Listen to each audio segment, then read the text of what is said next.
Hey guys, tonight we find ourselves standing on the precipice of a monumental decision, a choice that thousands before you made, often with stars in their eyes and a profound misunderstanding of what lay ahead.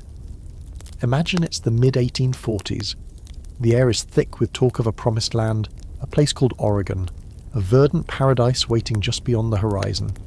You see the handbills plastered on dusty notice boards, their ink still smelling faintly of ambition and cheap paper. They speak of rich, black soil, so fertile a dropped seed practically apologises for not sprouting instantly. They whisper of mild winters and endless forests teeming with game, of crystalline rivers choked with salmon. It sounds like a fresh start, a golden opportunity, especially if life back east has been, well, less than golden. You're picturing yourself, perhaps, leaning against a split-rail fence, gazing out over your own sprawling acres, a gentle breeze rustling the impossibly green leaves. It's a powerful dream, but let's be honest, given the realities of the journey, you probably won't survive this. The odds are stacked so incredibly high against you, it's almost laughable. So, before you get comfortable, take a moment to like the video and subscribe, but only if you genuinely enjoy what I do here. I'd also love to see where you're all tuning in from tonight and what time it is in your corner of the world, so drop that in the comments below. Now, dim the lights, maybe turn on a fan for that soft background hum, and let's ease into tonight's journey together. The word Oregon itself has become a kind of magic incantation on your lips, a shorthand for hope. You've heard the stories, of course. Letters from distant cousins or friends of friends paint pictures so vivid they practically shimmer. These aren't just letters, they're recruitment posters, each sentence a carefully curated highlight reel. They conveniently forget to mention the backbreaking labour, the relentless dust, or the gnawing loneliness. Think of them as the 19th century equivalent of an influencer's travel vlog, all sun-drenched vistas and carefully angled selfies, but with more dysentery. The term Oregon fever is sweeping through towns and villages, an infectious enthusiasm that makes the prospect of a 2,000-mile trek into the unknown seem not just plausible, but downright appealing. It's not just the pretty pictures, though. Life where you are now might be tough. The Panic of 1837, a major economic depression, still casts a long shadow for many.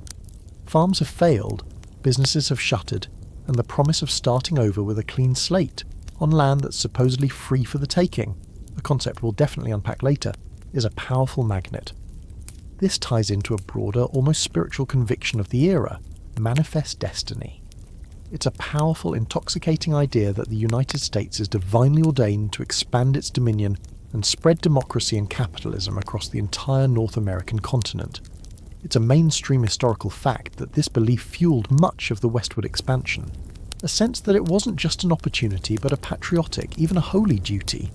You feel it too, perhaps a stirring in your chest that this is bigger than just your dream of a farm. It's part of a grand, unfolding national epic.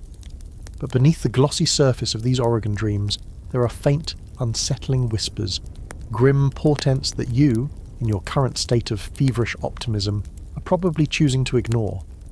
You've heard tales of wagon trains vanishing without a trace, of cholera sweeping through camps like a phantom menace, of a landscape so vast and unforgiving it can swallow a man whole and leave no sign. Perhaps a sober-faced elder in your town, someone who's seen a bit more of the world's harsh realities, pulls you aside and mutters a warning. It ain't all sunshine and freeland, son, he might say, his eyes cloudy with an unspoken sorrow. But you dismiss it. Fear-mongering, you think. Sour grapes from someone who never had the courage to try. Or perhaps the stories are simply too outlandish, too terrible to be believed when set against the shining promise of those pamphlets. Historians still argue whether the primary motivation for most emigrants was economic desperation, or the allure of adventure and a fresh start, a chance to reinvent oneself far from the prying eyes and rigid social structures of the East.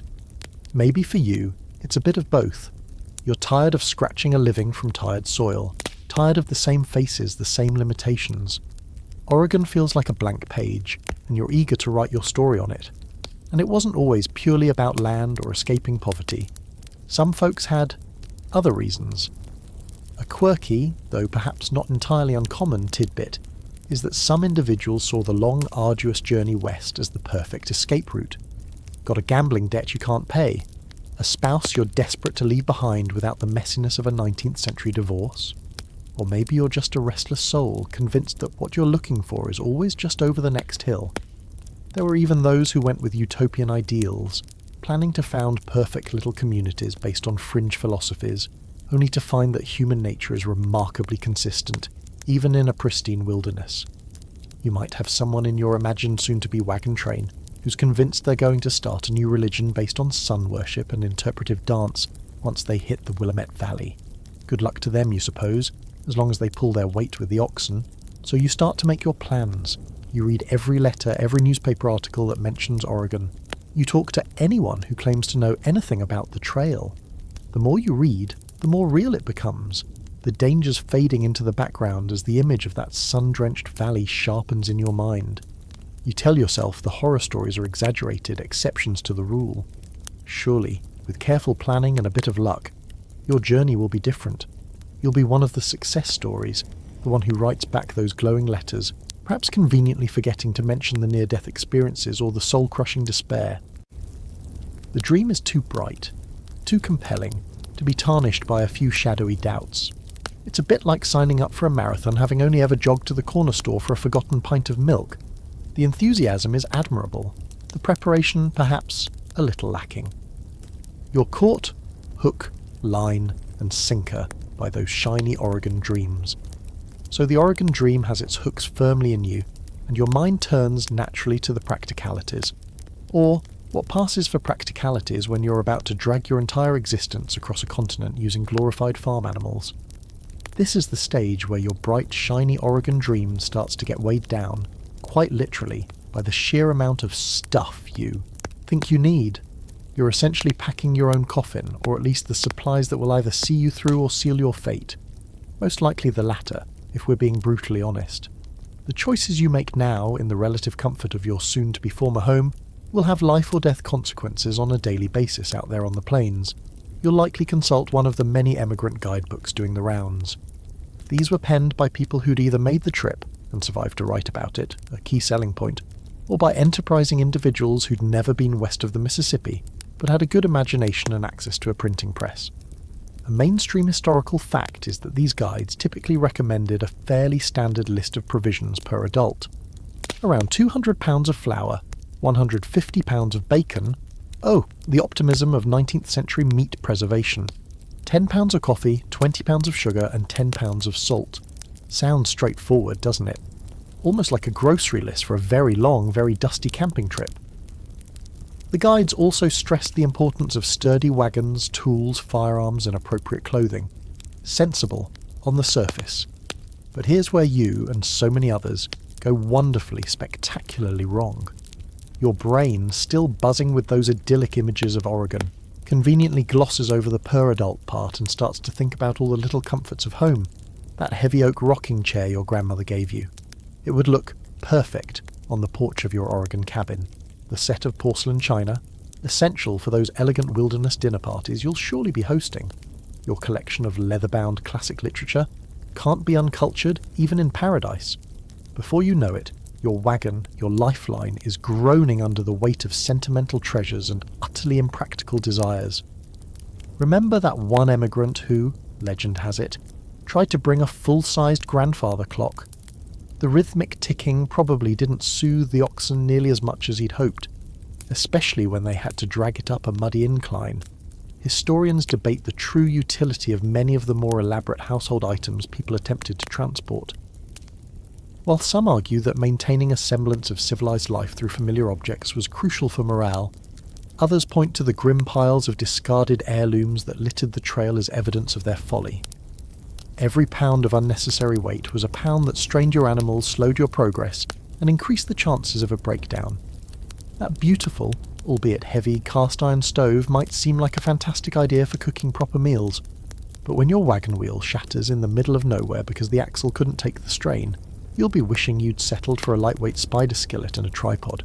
It's a classic case of wanting your Oregon cake and eating it too, without considering who's going to carry the ridiculously oversized cake tin. Then there's the food. That 150 pounds of bacon. It's likely to be rancid long before you're halfway there, attracting more flies than compliments. Your flour, if not packed meticulously in waterproof barrels or sacks, will absorb moisture, turning into a solid, unappetizing brick, or worse, a haven for weevils. You'll pack dried beans, rice, and cornmeal, the staples that will form the monotonous core of your diet for months on end. You might bring dried fruit, a welcome treat, but it's heavy and bulky. Coffee and sugar are precious commodities, hoarded and rationed with an almost religious fervour. But the sheer quantity of food required is staggering, and the methods of preservation are, shall we say, rustic. You're not vacuum sealing anything here. It's salt, smoke, and a prayer, mostly. And let's not forget the tools and spare parts.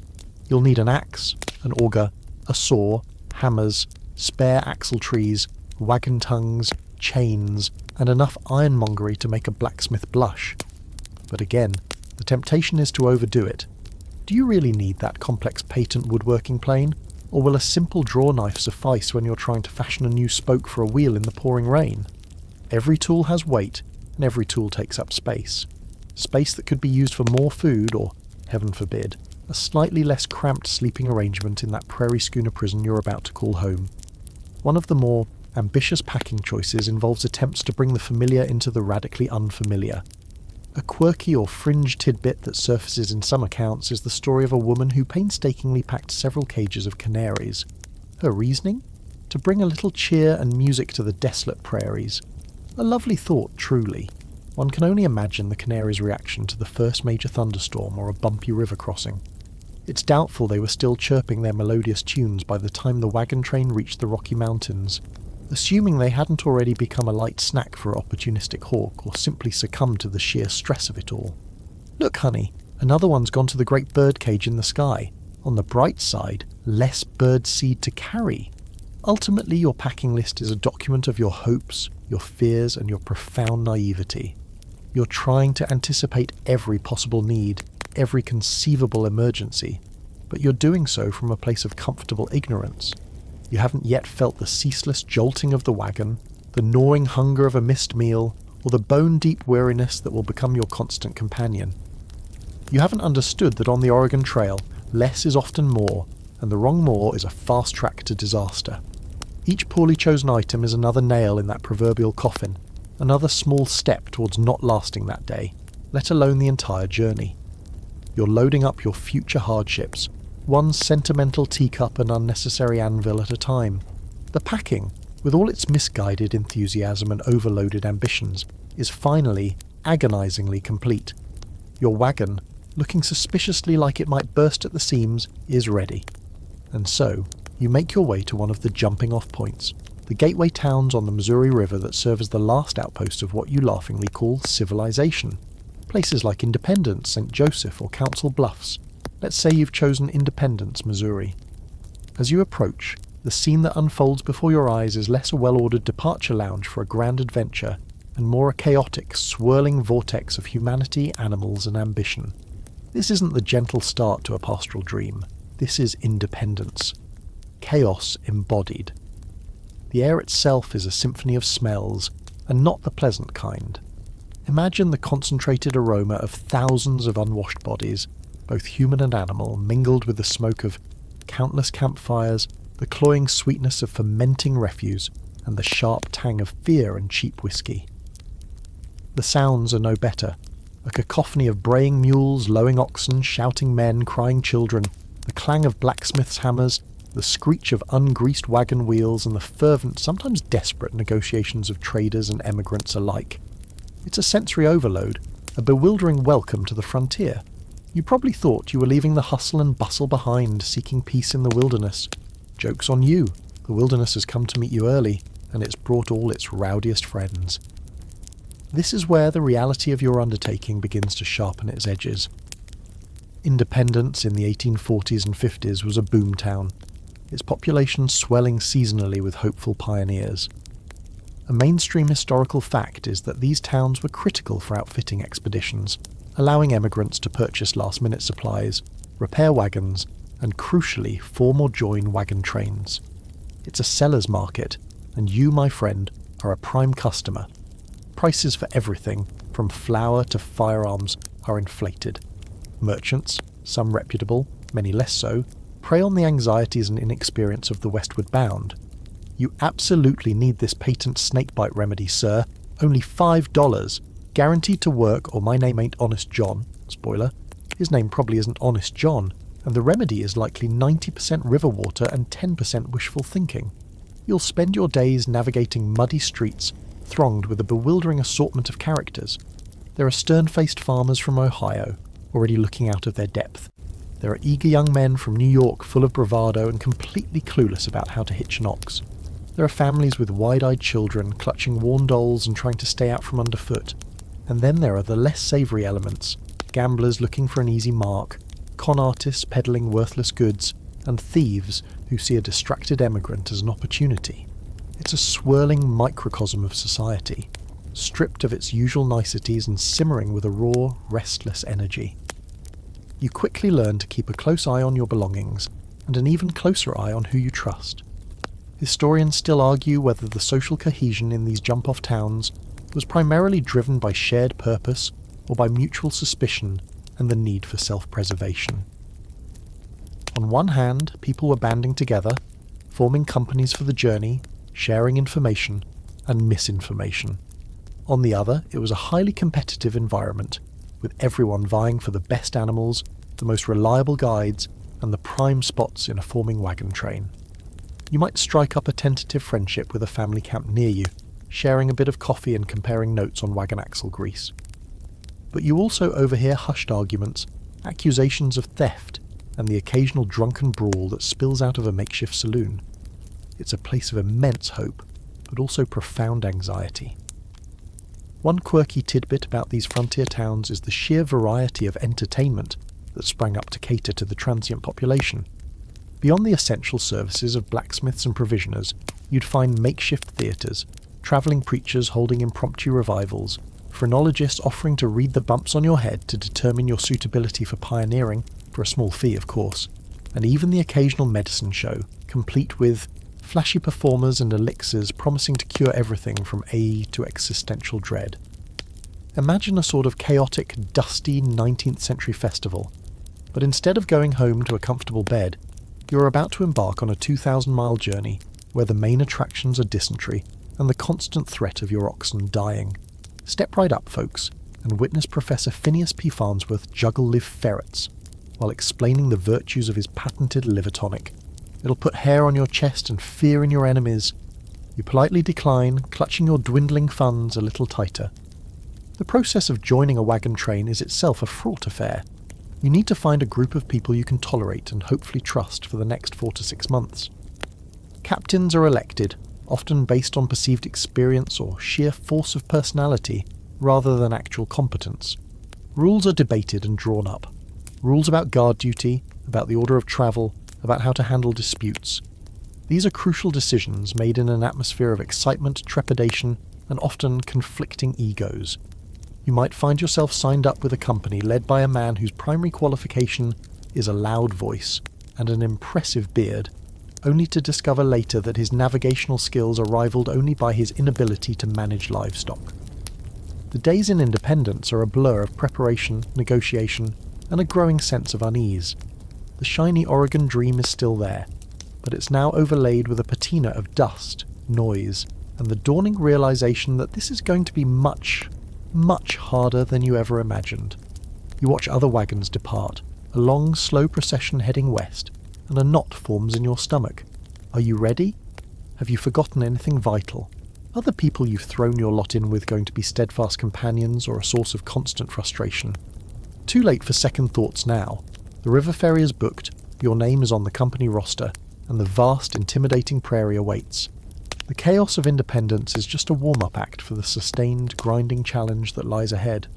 Finally, after what feels like an eternity of clamour and last-minute panics in independence, the day arrives. Your wagon, which you've probably christened with a suitably optimistic or perhaps grimly humorous name, the Oregon Star, or maybe the Doubtful Enterprise, as lumbers into line.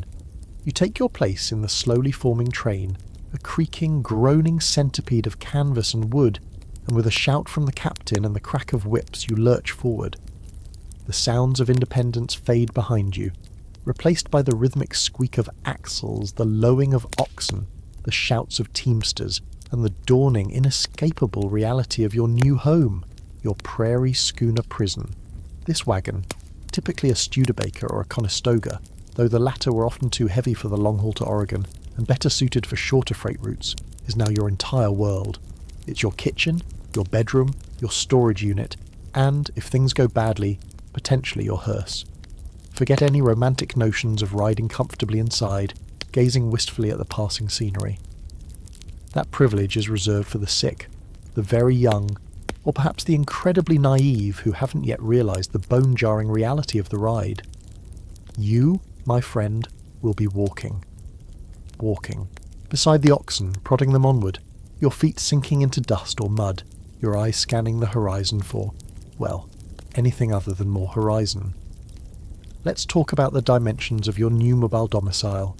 These wagons were generally about 4 feet wide and 10 to 12 feet long, covered with an oiled or painted canvas top stretched over wooden hoops. Into this confined space, you've crammed literally everything you own, or at least everything you thought you needed after that packing frenzy. Barrels of flour, sacks of beans, tools, bedding, clothes, cooking utensils, spare parts, and maybe that one sentimental, ridiculously impractical item you just couldn't leave behind. Remember that rocking chair? It's probably already digging into a sack of precious sugar. There is no concept of aisle space or ergonomic design. It's a Tetris game played with your worldly possessions, and you always lose.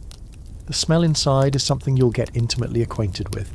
It's a heady perfume of damp canvas, unwashed bodies, yours included after a few days without a proper bath, stale food, axle grease, and the ever-present aroma of your draft animals, which conveniently are usually tethered right next to your bedroom at night.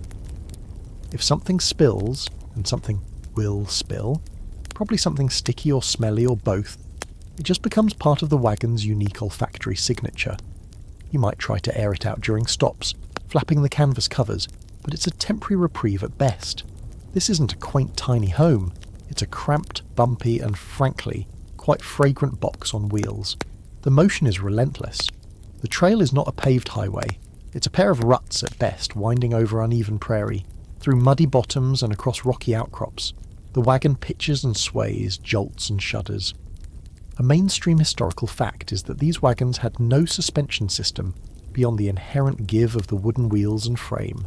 Every bump, every rock, every dip in the terrain is transmitted directly into the wagon's contents, and into the bones of anyone unfortunate enough to be riding inside for long. Imagine being inside a washing machine during the spin cycle, but slower, hotter, and with more dust. That's a gentle day. On a bad day, items shift, crash, and break. Tempers flare. The constant vibration makes even simple tasks like mending clothes or writing in a journal a significant challenge, and it's not just uncomfortable, it's dangerous. Items can fall from their precarious perches. Children, if allowed to ride unsupervised, could easily be thrown out by a sudden lurch, with tragic consequences. The very act of getting in and out of a moving, or even a stationary wagon, especially for women whose long skirts could easily get tangled, was a hazard. You'll develop a healthy respect for the simple act of staying put and holding on. Historians still argue about the psychological impact of such prolonged confinement in these wagons, especially for women and children who might have spent more time in or near them than the men who were often walking alongside. Was it a comforting, mobile hearth, a tiny piece of home in a vast wilderness, or was it a suffocating, isolating cage that amplified anxieties and frayed nerves? The truth probably lies somewhere in between, varying greatly from family to family and individual to individual. For you right now, it's probably feeling more like the latter. You trip over the same water keg for the 10th time, bang your head on a low-hanging hoop, and try to find a space to sit that isn't already occupied by 3 sacks of cornmeal and a sleeping child. A quirky, or perhaps just grimly practical tidbit you'll quickly learn is the art of making do within this confined space. Your dining table might be a plank laid across 2 barrels, your wash basin, a single bucket shared by the family, your privacy, non-existent. Every cough, every sigh, every whispered conversation is public domain. You'll learn to sleep wedged between sacks of provisions, curled up in impossible positions, waking stiff and unrested. The romance of sleeping under the stars wears thin when the stars are obscured by your canvas roof, and the air is thick with the snores of your travelling companions. You might even joke that your wagon is so full, if you dropped a pin, it would take a week to hit the floorboards. Ha! Ha! The oxen don't find it funny either. The prairie schooner, so named for its white canvas top that resembled a ship's sail from a distance, is your ark, your fortress, and your frustration. It's a symbol of your hopes, but also a constant reminder of the fragility of your enterprise. A broken wheel, a snapped axle, a torn canvas cover. These aren't minor inconveniences. They are major crises that can halt your progress, deplete your resources, and even threaten your survival. You'll come to know every creak, every groan of its timbers. You'll learn to pack it, unpack it, and repack it with a weary efficiency. It's not the grand vessel of your Oregon dreams. It's a functional, flawed, and deeply uncomfortable necessity. And for the next several months, this rolling prison is your life. Better get used to the smell. Your prairie schooner prison, as cramped and fragrant as it is, wouldn't move an inch without the creatures pulling it. Now your attention, and indeed your very survival, shifts to the unsung heroes and frequent victims of the Oregon Trail, your draft animals. Choosing them back in independence was a critical decision, perhaps more critical than selecting your brand of flour or the pattern on your grandmother's china you insisted on bringing. Now caring for these beastly burdens, and watching them inevitably suffer, becomes a daily exercise in hope, frustration, and often heartbreak. This is the animal agony phase of your adventure. You had a choice, primarily between oxen, mules, and horses. Horses, while faster and more dashing, were generally considered too delicate and prone to injury or illness for the long, arduous journey. They required better grazing and more grain than was often available. Mules, a hybrid of a male donkey and a female horse, were tougher than horses, sure-footed, and possessed legendary endurance. They were a popular choice, but the most common and often recommended draft animal was the ox. A mainstream historical fact is that oxen, mature castrated male cattle, were favoured for their strength, their placid temperament mostly, and their ability to subsist on the often poor forage found along the trail. They were also grimly a source of food if things got truly desperate. You probably opted for oxen, at least a yoke or two, maybe 3 for your heavy wagon. Learning to manage these animals is your first and steepest learning curve. If you're a city slicker fresh from a clerk's desk, this is a baptism by fire, or rather, by hoof and horn. You have to learn how to yoke them, a process that looks deceptively simple, but involves heavy wooden yokes, bows, and chains, and a pair of animals that may or may not be cooperative. An improperly fitted yoke can cause sores and lameness, rendering your ox useless. You need to learn the specific calls and commands: G, turn right; haw, turn left; get up, go; and whoa, stop. Shouting the wrong command at the wrong time can lead to chaos, tangled lines, or your wagon veering off into a ditch. It's a language you must master, and quickly. Your oxen, bless their slow, methodical hearts, are not mind readers. The daily care is relentless. At the end of a long day's travel, often 10 to 15 miles, sometimes more, sometimes less, your first priority isn't your own aching feet or empty stomach. It's the animals. They need to be unyoked, driven to whatever pasture can be found, watered, and checked for injuries. Their hooves, split from rocks or softened by mud, need attention. Sores from an ill-fitting yoke or harness need to be treated, often with whatever crude remedies are at hand. Axle grease was a popular, if not particularly effective, salve. You'll spend hours searching for decent grazing, as the areas around popular campsites are quickly stripped bare. Poor grazing means weak animals, and weak animals mean slow progress, or worse, no progress at all. And then there's the sheer variety of ways your animals can and will try to die on you. They can get alkali poisoning from drinking tainted water, they can bloat from eating certain types of rich clover, they can suffer from hollow horn or hollow tail, vague pioneer afflictions whose cures were equally vague, and often involved drilling holes in horns or splitting tails and stuffing them with salt and pepper. A quirky and rather horrifying tidbit of 19th century veterinary science. Historians still argue about what these conditions actually were, with modern interpretations suggesting everything from nutrient deficiencies to infections. Regardless of the diagnosis, the outcome for the animal was often grim. They can also simply be stolen. While large-scale attacks by Native Americans were rarer than fiction suggests, opportunistic raids for livestock by both natives and unscrupulous white traders or fellow emigrants were a real concern. Guard duty at night wasn't just about protecting your family, it was about protecting your horsepower, or rather, your ox power. Losing an ox was a catastrophe. It meant redistributing the load, further straining your remaining animals, or facing the heartbreaking decision to abandon some of your precious cargo. Perhaps that rocking chair is starting to look a bit less essential now, isn't it? The suffering of the animals is a constant, unavoidable part of the journey. You see them straining against their yokes, ribs showing, hides caked with dust and sweat. You see them stumble, their eyes dull with exhaustion. You hear their groans and soft bellows of distress. And when one of them finally collapses, unable to rise, you face a brutal choice. Try to nurse it back to health, losing precious time and slowing the entire train, or make the pragmatic, agonizing decision to put it out of its misery and move on. There's no ASPCA on the prairie, you'll see. Countless animal carcasses lining the trail, monuments to past failures and a grim reminder of your own animal's fragility.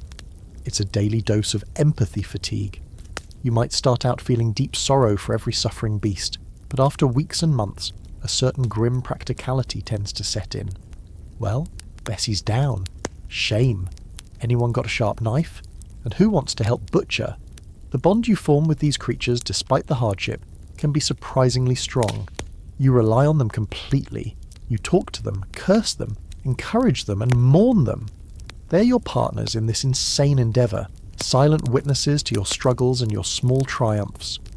But the trail is a harsh master, and it takes its toll on beast as much as, if not more than, on man. Their agony is an integral part of your own, a constant heavy weight on your conscience and your chances of success. Without them, you're truly stranded, your Oregon dream turning into a sun-bleached skeleton on the plains, just like so many of the poor beasts that didn't make it. With your animals tended to, or at least as tended to as circumstances allow, your attention finally, grudgingly, turns to the human element of this grand, dusty parade. And what you discover is that life on the Oregon Trail is not a leisurely sightseeing tour. It's an unyielding daily routine of back-breaking labour, a monotonous cycle that begins before the sun even considers peeking over the horizon, and ends long after it has surrendered the sky to the stars. This is your sun-up to sundown suffering, a relentless grind that will test your physical and mental endurance to its absolute limits. The day starts early. Around 4 a.m, sometimes earlier, a horn or a gunshot shatters the pre-dawn stillness. That's your cue. No hitting the snooze button on the prairie. The snooze button is probably a hungry coyote sizing up your smallest child. You stumble out of your prairie schooner prison, stiff and still half asleep, into the chill morning air. The first order of business, after a hasty and often inadequate personal ablution, more on that delightful topic later, is the animals. You and the other men round them up from wherever they were grazing, or more likely trying to find something edible amongst the dust and depleted grasses. You bring them back to camp, yoke them to the wagons, a process that's still a struggle, especially with tired, grumpy oxen and equally tired, grumpy humans. While the men are wrestling with the livestock, the women and older children are already busy. Campfires need to be rekindled or started anew, often with damp wood or precious buffalo chips, dried bison dung, the ubiquitous fuel of the plains. A quirky tidbit. Collecting these chips was a common and not particularly beloved chore for children and women. Imagine filling your apron with sun-baked patties of animal waste, all before breakfast. Certainly adds a certain je ne sais quoi to the morning coffee. Breakfast itself is a hurried, meagre affair. Typically coffee, bacon if you're lucky and it hasn't gone completely green, and some form of bread. Perhaps salt-rising bread, if someone had the foresight and skill, or more likely a hastily fried flapjack, or a piece of hardtack, a flour and water biscuit so durable it could probably stop a musket ball. You eat standing up, or perched on a wagon tongue, eager to get moving. By around 7 a.m, if all goes well, which it rarely does, the call to catch up echoes through the camp and the wagons begin to roll, and then the walking starts. For most of the men, and many of the older boys, the day is spent walking beside the wagons, urging the animals on, navigating obstacles and keeping an eye out for trouble. This isn't a gentle stroll in the park. You're covering on average 10 to 15 miles a day, but it can be as little as 2 or 3 on a bad day. Think river crossings or deep mud, or as much as 20 if the terrain is good and the animals are feeling spry, a rare occurrence. You're walking through choking dust kicked up by hundreds of hooves and wheels, or slogging through ankle-deep mud after a rainstorm. The sun beats down mercilessly, or a cold wind whips across the plains, chilling you to the bone. There's no shade, no respite, just the endless undulating landscape and the plodding rhythm of the journey. The women too often walk to spare the animals or to escape the jolting confines of the wagon. They might carry infants or lead younger children by the hand. Their tasks, however, are far from over once the wagons are moving.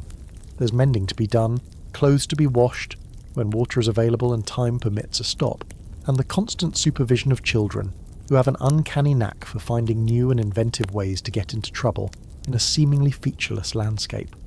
A mainstream historical fact is that the division of labour on the trail, while somewhat mirroring societal norms of the time, often blurred due to necessity. Men might help with cooking or childcare if their wives were ill, and women might assist with driving animals or repairing wagons if circumstances demanded. Survival trumped strict gender roles, at least to some extent. Around noon, if a suitable spot with water and a little grass can be found, the train might halt for a nooning. This is a short break, an hour or 2 at most, to rest the animals and eat a cold lunch, usually leftovers from breakfast or more hardtack and jerky. There's no time for elaborate meal preparation. Every minute spent stationary is a minute not making progress towards Oregon. Then it's back to the yokes, back to the trail, back to the walking. The afternoon is a repeat of the morning, only now you're more tired, more irritable, and probably coated in an even thicker layer of grime. The sun climbs higher, the shadows lengthen, and the monotony becomes almost hypnotic. The same conversations are had, the same complaints are aired, the same anxieties bubble just beneath the surface. You watch the odometer you might have rigged to your wagon wheel, a common practice, ticking off the fractions of a mile with agonizing slowness. Each mile gained feels like a victory, but the remaining distance still stretches out like an impossible eternity. Historians still argue about the extent to which the daily grind fostered a sense of community versus exacerbating interpersonal conflicts within the wagon trains. Did shared hardship forge unbreakable bonds, or did constant proximity and stress lead to simmering resentments and open feuds? Diaries from the period show evidence of both. Acts of incredible kindness and selflessness existed alongside bitter disputes over resources, accusations of shirking duty, and personality clashes that could make the long days even longer. You might find yourself relying on the family in the next wagon for a spare cup of flour one day, and then arguing with them heatedly about whose turn it is to stand guard the next. As dusk begins to settle, usually around 6 or 7 p.m, the train halts for the night. The wagons are formed into a corral, a defensive circle providing some measure of security against potential threats, animal or human, and a convenient enclosure for the livestock. Then, the evening chores begin, a mirror image of the morning rush, only fueled by exhaustion. Animals unyoked and tended, firewood or buffalo chips gathered, water fetched, often from a muddy creek some distance away, and the evening meal prepared. This might be a slightly more substantial affair than breakfast or lunch, perhaps a stew if game has been shot, or more beans and bacon. After supper, there might be a brief period for mending, for writing in a journal by the flickering firelight, for a song or a story if anyone has the energy, but more often than not, weary bodies crave sleep. By 9 p.m, most of the camp is quiet, save for the sounds of the night guards and the restless stirring of the animals. You crawl back into your wagon, onto your hard bed, knowing that in just a few short hours the horn will blow again, and the sun-up to sundown suffering will recommence. It's a brutal, soul-crushing routine, and it's your life, day in, day out, for months on end. Sweet dreams. You've survived another day of sun-up to sundown suffering, your muscles ache, your skin is caked with grime, and your spirit is probably feeling a bit frayed around the edges. As you settle down for the night, or perhaps as you prepare that meagre morning meal, your thoughts inevitably turn to food, or more accurately, to the monotonous, often unappetizing, and frequently insufficient fuel that's supposed to get you 2,000 miles across a continent. Welcome to your Grim Grub Guide, where the menu rarely changes, the quality is highly suspect, and every meal is a reminder that you are slowly but surely being starved of variety and, quite possibly, essential nutrients. Remember that optimistic shopping list back in Independence? The 200 pounds of flour, 150 pounds of bacon, coffee, sugar, salt. It sounded like a lot, didn't it? But spread that over 4 to 6 months, for an entire family, factoring in spoilage, accidents, like a barrel of flour falling into a river during a crossing, and the sheer caloric demands of relentless physical labour, and you'll quickly realise it's barely adequate. You're on a forced diet, and it's not one any modern nutritionist would recommend. The Oregon Trail diet was high in carbohydrates, flour, cornmeal, high in preserved fats, bacon, lard, and desperately low in fresh fruits, vegetables, and often fresh meat. Your daily bread, quite literally, is flour. You'll bake it into biscuits, fry it into flapjacks, or if you're feeling ambitious and have a Dutch oven and good coals, attempt a loaf of bread. But this isn't your artisanal sourdough from the local farmer's market. This is flour that's been bouncing around in a wagon for weeks, possibly months. It might be gritty with dust infested with weevils, which you'll try to sift out or just resign yourself to as extra protein, or starting to get a bit musty. You'll learn to be very creative with flour, because it's the backbone of almost every meal. A popular trail dish was slapjack, a simple pancake made from flour, water, and a bit of salt or sugar, fried in bacon grease. Delicious. If your standards have plummeted sufficiently, then there's the bacon. Oh, the bacon. In the cool, early days of the journey, it might be a welcome, salty, fatty treat. But as the weeks wear on and the temperatures rise, that bacon, often poorly cured and packed in barrels, begins a slow, inexorable descent into rancidity. The fat turns yellow and acrid. The meat develops a greenish tinge and an aroma that could stun a buzzard. You'll scrape off the worst bits, boil it to try and remove some of the gaminess, and douse it in pepper. But there's no escaping the fact that you're often eating semi-putrid pig. A mainstream historical fact is that scurvy, a disease caused by vitamin C deficiency, was a common ailment on the trail, precisely because of this lack of fresh produce. Bleeding gums, loose teeth, and lethargy were the unwelcome symptoms, adding another layer of misery to your already challenging existence. Coffee was the lifeblood of the trail, a morning ritual and a small comfort in a world of discomfort. But it was often green coffee beans that you had to roast yourself over the campfire, a tricky process that could easily result in burnt, bitter grounds. And sugar, if you had it, was rationed like gold dust. Many emigrants ran out of coffee and sugar long before they reached Oregon, resorting to brewing ersatz coffee from roasted peas, corn, or dandelion roots. It wasn't quite the same. Another cup of that delightful burnt pea juice, dear? You might ask your spouse, with a cheerfulness you absolutely do not feel. If you're lucky, your diet might be supplemented by hunting. Bison, antelope, deer, or smaller game like rabbits and prairie chickens could provide a welcome infusion of fresh meat. But hunting was time-consuming, required skill and ammunition, both of which were finite resources, and was often unreliable.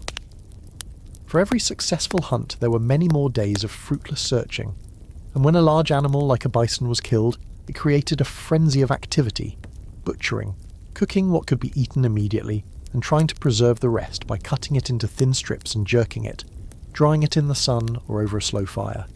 This jerky, tough and chewy, would become another trail staple, gnawed on during the long marches. Foraging for wild edibles, berries, roots, wild onions, could also provide a small nutritional boost, but it required knowledge. Poisonous plants looked awfully similar to edible ones, and opportunity. Plus, the areas along the trail were quickly picked over by the thousands who passed before you. You might get excited about a handful of wild currants, only to find they taste like disappointment and give you a stomachache. Historians still argue about the true extent of starvation on the Oregon Trail. While outright famine was rare for well-prepared groups, chronic malnutrition and food-related illnesses were rampant. The monotonous diet, lacking in essential vitamins and minerals, weakened immune systems and made people more susceptible to diseases like cholera, dysentery, and typhoid fever. You might not be literally starving to death, but your body is definitely feeling the strain of a diet that's more about staving off immediate hunger than providing balanced nutrition. It's a slow, grinding deprivation. One quirky or fringe tidbit about trail food involves the desperate measures people took when supplies ran truly low. There are accounts, though perhaps exaggerated or isolated, of emigrants eating their candles, made from tallow, so technically edible if disgusting. or boiling their rawhide lashings to create a sort of gelatinous, unappetizing soup. Let's hope your situation doesn't get that dire. But the very existence of such stories speaks to the constant anxiety about food. You dream of fresh apples, of a crisp salad, of a piece of meat that doesn't taste like it's been embalmed. Instead, you get another plate of beans, another greasy slapjack, and the lingering taste of bacon that's seen better days. Your Grim Grub Guide is a short book, with very few appealing chapters, and you have to read it, or rather, eat it, every single day. It's enough to make you wish you'd packed more of that weevil-infested flour. At least the weevils were a change of pace. After another meal from your less-than-gourmet Grim Grub Guide, your thoughts, or rather your body's urgent demands, turn to another essential, water. It seems so simple, so fundamental. But on the Oregon Trail, finding and consuming water is akin to playing a daily game of liquid Russian roulette. Every sip you take, every canteen you fill carries a potential risk. The clear, cool streams you imagined in your Oregon fantasies are often few and far between, replaced by sources that are murky, stagnant, or downright poisonous. The need for water is constant and immense. You're toiling under a hot sun, losing fluids through sweat. Your animals, hauling tons of supplies, need to drink gallons daily. A typical wagon train required a staggering amount of water just to keep moving. A mainstream historical fact is that lack of water was one of the most significant limiting factors for travel, often dictating routes and camping spots. Guidebooks would meticulously detail the locations of known springs and rivers, but these sources could be unreliable, dry in a drought year, or already fouled by previous travellers and their livestock. So, what are you drinking? Often it's river water, the Platte, the Sweetwater, the Snake. These rivers, while lifelines, are also the continent's great drainage ditches. They carry silt, animal waste, from your own train and the countless others, and who knows what else. The water is often warm, muddy and unappetizing. You'll try to let the sediment settle or strain it through a cloth, but it's still a gamble. You might find a spring, a seemingly pristine source bubbling from the earth. But how do you know it's safe? It could be an alkali spring, loaded with dissolved salts that can sicken you and kill your animals. The telltale sign is often a ring of animal skeletons around it, a grim warning that you ignore at your peril. Looks a bit salty, dear, but the last 3 oxen that drank here only twitched for an hour. Should be fine, you might say, trying to convince yourself. Then there are the sloughs and prairie potholes, stagnant pools of water that collect after rains. In desperation, you might drink from these, even if they're teeming with visible life. Mosquito larvae, unidentifiable swimming specks, and a general film of primordial ooze. You tell yourself that boiling will make it safe, and sometimes it does, but boiling doesn't remove chemical contaminants, and fuel for boiling can be scarce. Sometimes you just close your eyes, hold your nose, and gulp it down, hoping for the best. The thirst is a more immediate torment than the potential for future illness. The taste is something you'll never forget. Water from the Platte River, for instance, was notoriously bad, often described as too thick to drink, too thin to plough. It was silty, warm, and had a distinctly organic flavour. You might try to improve it with a bit of ginger or vinegar if you have any, but mostly you just endure it. Some pioneers even tried to filter water by digging holes in the sand a few feet from a riverbank, hoping cleaner water would seep in. Sometimes it worked. Sometimes it just gave them sandy, muddy water. Historians still argue about the precise role contaminated water played in the spread of diseases like cholera versus factors like poor sanitation in camps. It was likely a deadly combination of both. Cholera, transmitted through water or food contaminated with the Vibrio cholerae bacterium, could kill a healthy adult in a matter of hours.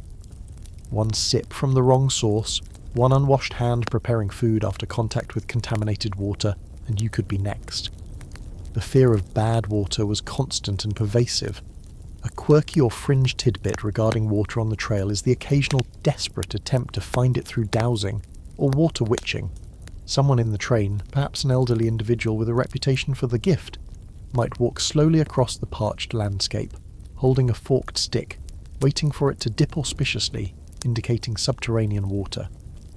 While scientifically unsubstantiated, in the face of desperate thirst, people were willing to try anything.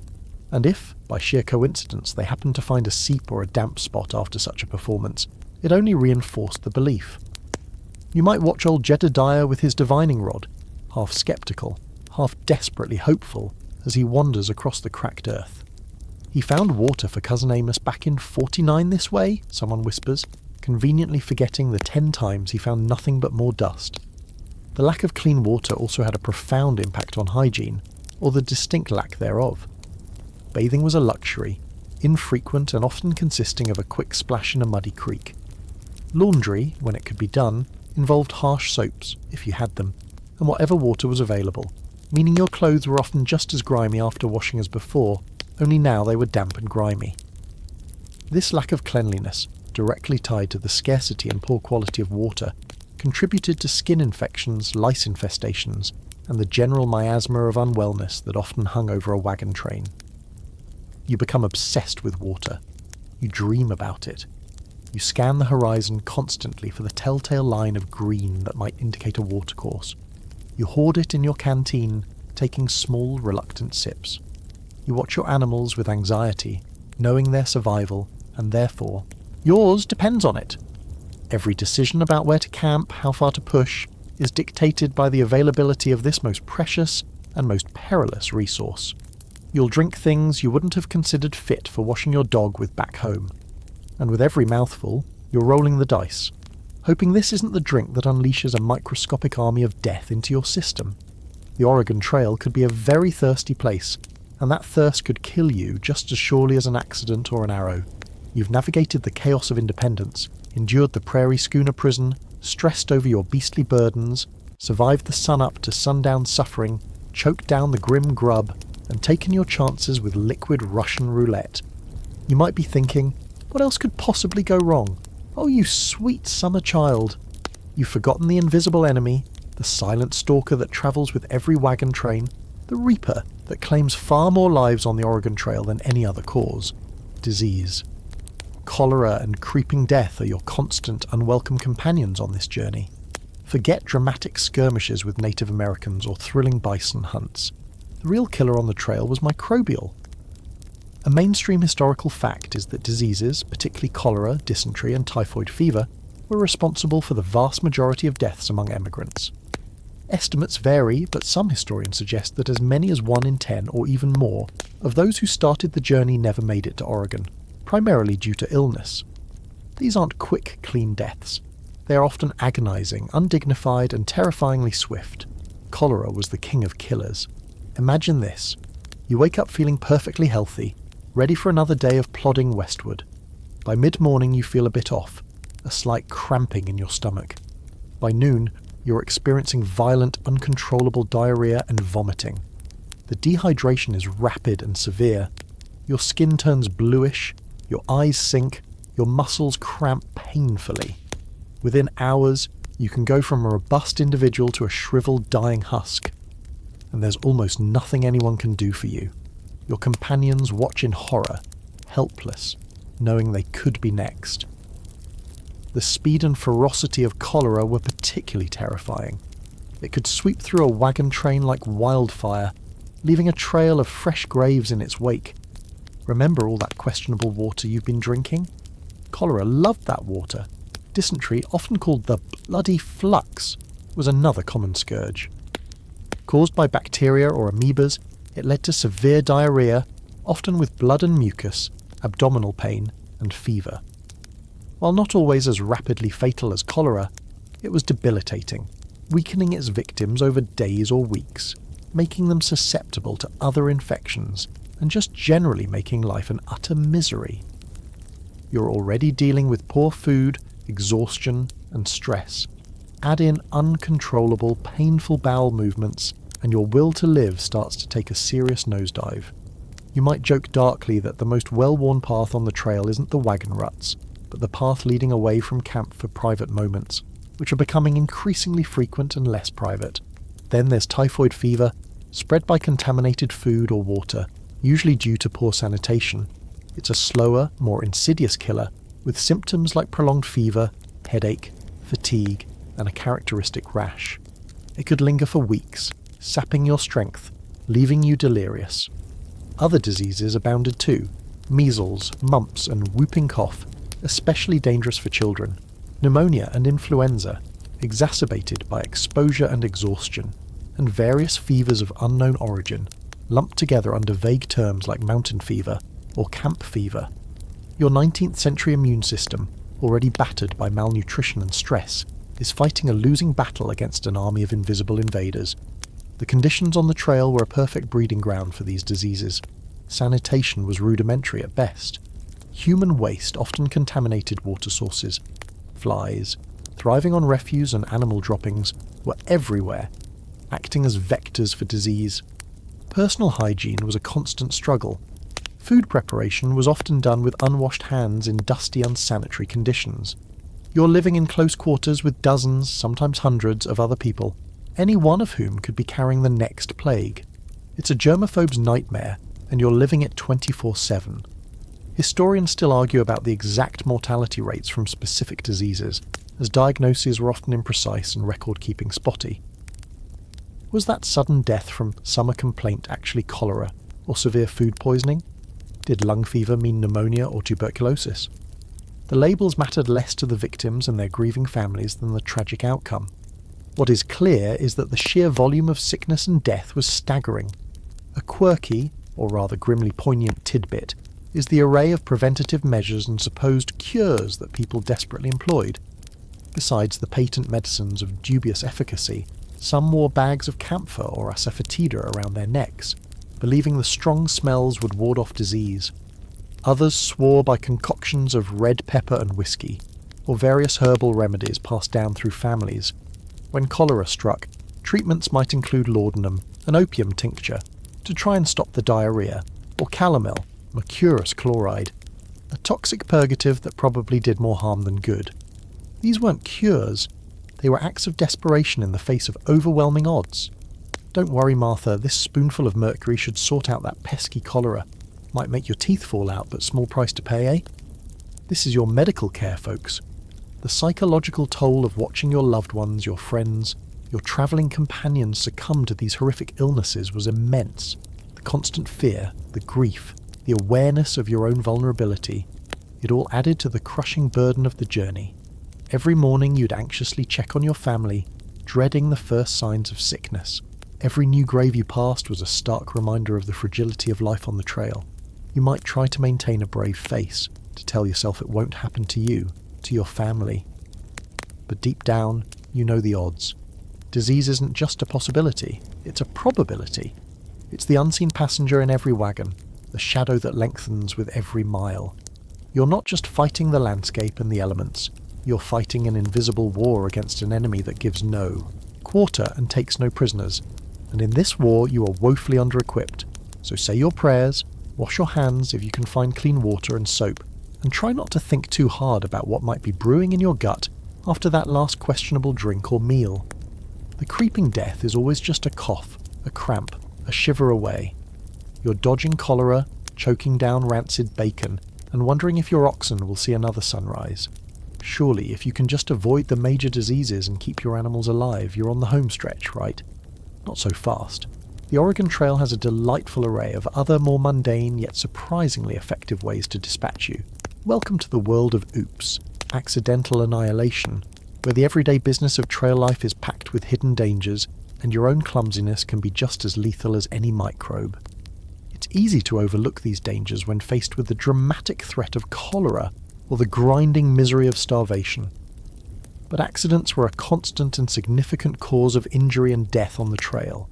A mainstream historical fact is that accidental shootings were distressingly common. Almost everyone carried firearms for hunting and perceived self-defense. These were muzzle loaders, often flintlocks or percussion caps, and handling them safely, especially in the bumpy, chaotic environment of a wagon train, required care and expertise that many emigrants lacked. Guns were kept loaded, propped in wagons, or carried carelessly. A jolt of the wagon, a snagged hammer, a moment of inattention while cleaning a weapon, and tragedy could strike. Children, curious and unsupervised, were particularly at risk, either from finding and playing with loaded guns, or from being in the wrong place at the wrong time when an adult mishandled one. Then there are the wagons themselves. Those prairie schooner prisons aren't just uncomfortable, they're heavy, unwieldy death traps on wheels. Falling from a moving wagon was a serious risk, especially for children who might be riding on top of poorly secured goods or playing too close to the edge. But the most common and gruesome wagon-related accident was being run over. This often happened when someone, frequently a child but sometimes an adult, fell while walking alongside the wagon, or attempted to get on or off while it was in motion. The massive iron-rimmed wheels, weighing hundreds of pounds each, would pass over a limb or a body with devastating force, crushing bones and causing horrific internal injuries. There were no emergency rooms, no orthopaedic surgeons. A crushed limb often meant amputation with a carpenter's saw, and a bottle of whiskey for anaesthetic if you were lucky. More often, it meant a slow, agonising death from infection or shock. You'd think people would learn, but the diaries are filled with heartbreaking accounts of these kinds of accidents. Little Timmy tried to hop onto the wagon tongue today. He won't be needing his boots anymore, might be a grimly understated journal entry. Animals, your beastly burdens, were another source of accidental injury. An ox, startled by a snake or a sudden noise, could bolt, kicking or goring anyone in its path. A mule, living up to its stereotype, might deliver a well-aimed kick to an unwary handler. Even the simple act of yoking or unyoking these powerful, often unpredictable creatures carried risks of crushed fingers, broken toes, or more serious injuries if a panicked animal dragged you. You're tired, you're distracted, you let your guard down for a moment, and suddenly you're nursing a broken arm or worse, wondering how you'll manage your share of the work. Even seemingly innocuous daily chores held hidden dangers. Chopping firewood with a dull axe while exhausted could easily lead to a nasty gash. Campfires, essential for cooking and warmth, could get out of control, especially in dry, windy conditions, leading to burns or even igniting nearby wagons or tents. Handling hot cooking pots and kettles over open flames was a recipe for scalds. And then there's the simple act of walking. The terrain was uneven, littered with rocks, roots and animal burrows. A twisted ankle might not sound like much, but if you couldn't keep up with the wagon train, it could be a death sentence, forcing your family to make an agonising decision, or the entire train to slow down, endangering everyone. Historians still argue about whether the prevalence of accidents was due more to the inherent dangers of the environment and equipment, or to the inexperience and carelessness of the emigrants themselves. Many pioneers were farmers, accustomed to hard work, but not necessarily to the unique challenges of a long-distance overland journey, with unfamiliar equipment and in a constantly changing environment. Others were city dwellers, utterly unprepared for the physical demands and practical skills required. It was a learning by doing, and sometimes learning by dying situation. A quirky, or perhaps just tragically absurd tidbit is the sheer variety of freak accidents that occurred. People were struck by lightning, they drowned in shallow creeks, they were injured by falling trees or branches during storms. Some even managed to injure themselves with their own tools in bizarre ways. Imagine trying to explain how you managed to impale your foot with a pitchfork while trying to retrieve a dropped hat. The trail had an almost malicious inventiveness when it came to accidental harm. You could almost imagine a sarcastic trail deity keeping score. Cholera got 5 yesterday, but a runaway pig chasing a dropped biscuit took out old Mrs. Higgins. Points for originality. These accidents, while perhaps less dramatic than a cholera epidemic, had a corrosive effect on morale. Each injury, each preventable death, was a reminder of the constant pervasive risk. It fostered an atmosphere of vigilance, but also of weary resignation. You tried to be careful, you tried to supervise your children, you tried to anticipate the dangers, but sometimes, despite your best efforts, things just went wrong. A moment of distraction, a freak occurrence, a piece of bad luck, and your Oregon dream could end abruptly and pointlessly, not with a bang, but with a whimper, or a sickening crunch. So, while you're worrying about the big, headline-grabbing killers, don't forget the small, insidious ones. The loose wagon wheel, the carelessly handled firearm, the slippery riverbank, the unpredictable hoof. On the Oregon Trail, accidental annihilation is always just an oops away. Keep your wits about you, watch your step, and maybe, just maybe, you'll avoid becoming another cautionary tale whispered around a campfire.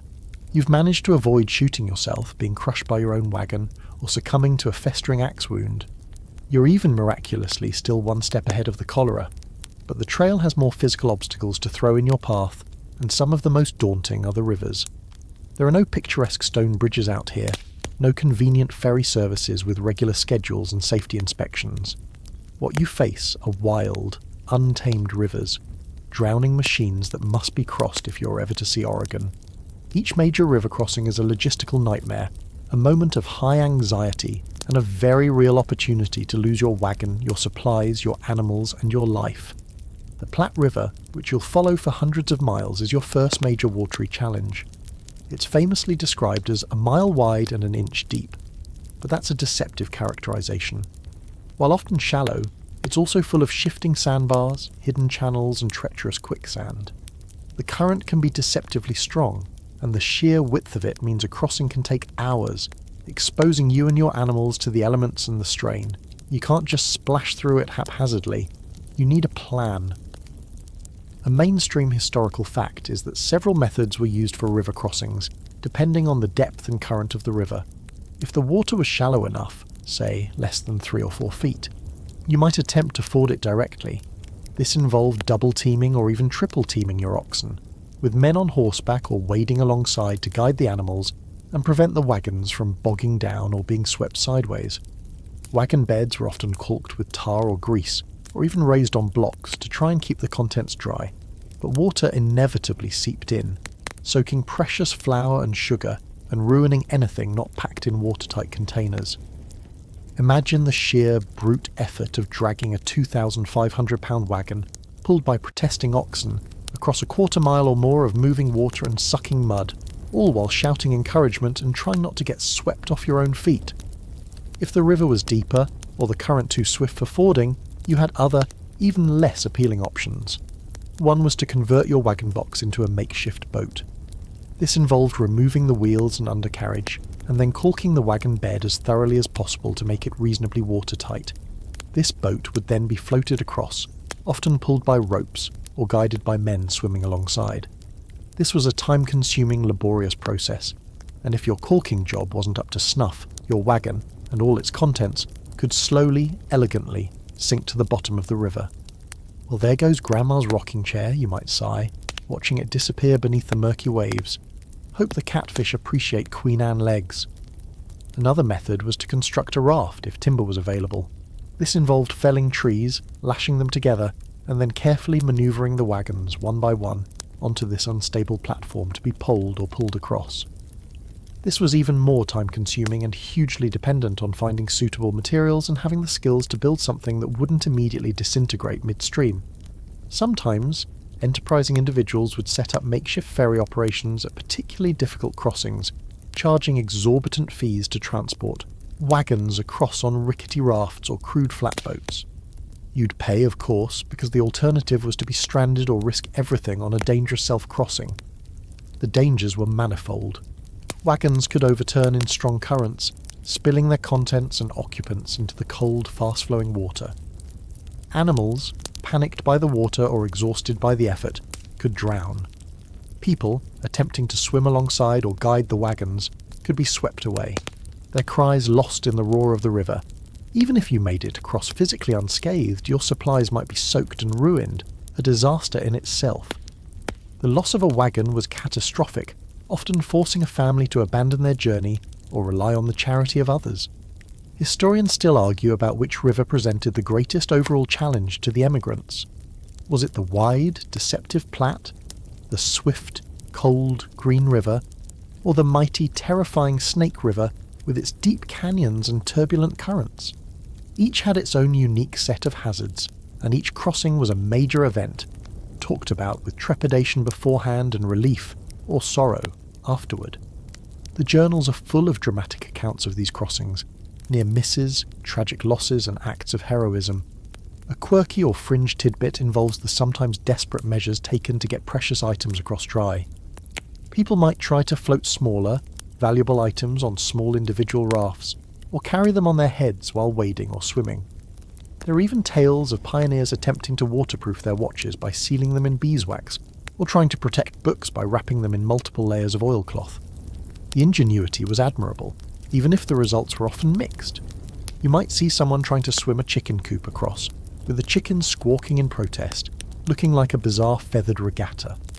The psychological stress of a major river crossing cannot be overstated. Days, sometimes weeks, might be spent camped on the riverbank, waiting for the water level to drop, or for your turn at a crowded ferry, or for the train to organise itself for the attempt. You'd watch other wagons cross, sometimes successfully, sometimes with disastrous consequences, all the while knowing your turn was coming. The noise, the shouting, the panicked bellowing of animals, the churning water. It was an assault on the senses and the nerves. And once you were finally, blessedly on the other side, soaked to the bone, exhausted, your belongings damp and disordered, there was no time for rest. The wagons had to be reassembled if they'd been floated, goods had to be unpacked and dried, animals needed to be tended, and then the journey continued with the knowledge that another river, another drowning machine probably lay just a few days or weeks ahead. These crossings were a brutal filter, weeding out the unlucky, the unprepared, and the simply overwhelmed. Each successful crossing was a victory hard won, but the memory of the cold, grasping water and the fear of a watery grave would linger long after your clothes had dried. You've wrestled your wagon across another treacherous river, your nerves are frayed, your belongings are probably still damp, and you're beginning to think that maybe, just maybe, the worst of the physical obstacles are behind you. You might even allow yourself a fleeting moment of optimism. That's usually when Mother Nature decides to remind you who's really in charge out here on the plains and in the mountains. Beyond the daily grind and the obvious hazards, you now face nature's fury unleashed, a spectacular and terrifying display of atmospheric power that can turn your already difficult journey into a fight for sheer survival. The weather on the Great Plains and in the Rocky Mountains is a fickle beast, prone to sudden, violent mood swings. One moment you might be sweltering under a blazing sun, the air still and heavy, and the next the sky can turn a bruised, angry black, unleashing a thunderstorm of terrifying intensity. These aren't your gentle spring showers. These are prairie thunderstorms, accompanied by gale-force winds that can threaten to rip the canvas covers right off your wagons, blinding sheets of rain that turn the trail into an impassable quagmire in minutes, and lightning that seems to split the sky in two, striking terrifyingly close. A mainstream historical fact is that lightning strikes were a genuine danger, occasionally killing emigrants and more frequently their livestock, which tended to huddle together during storms, making them a larger target. There's nowhere to hide on the open prairie. You just have to cower in your wagon, listening to the thunder roar and hoping your canvas roof holds. Then there's the hail.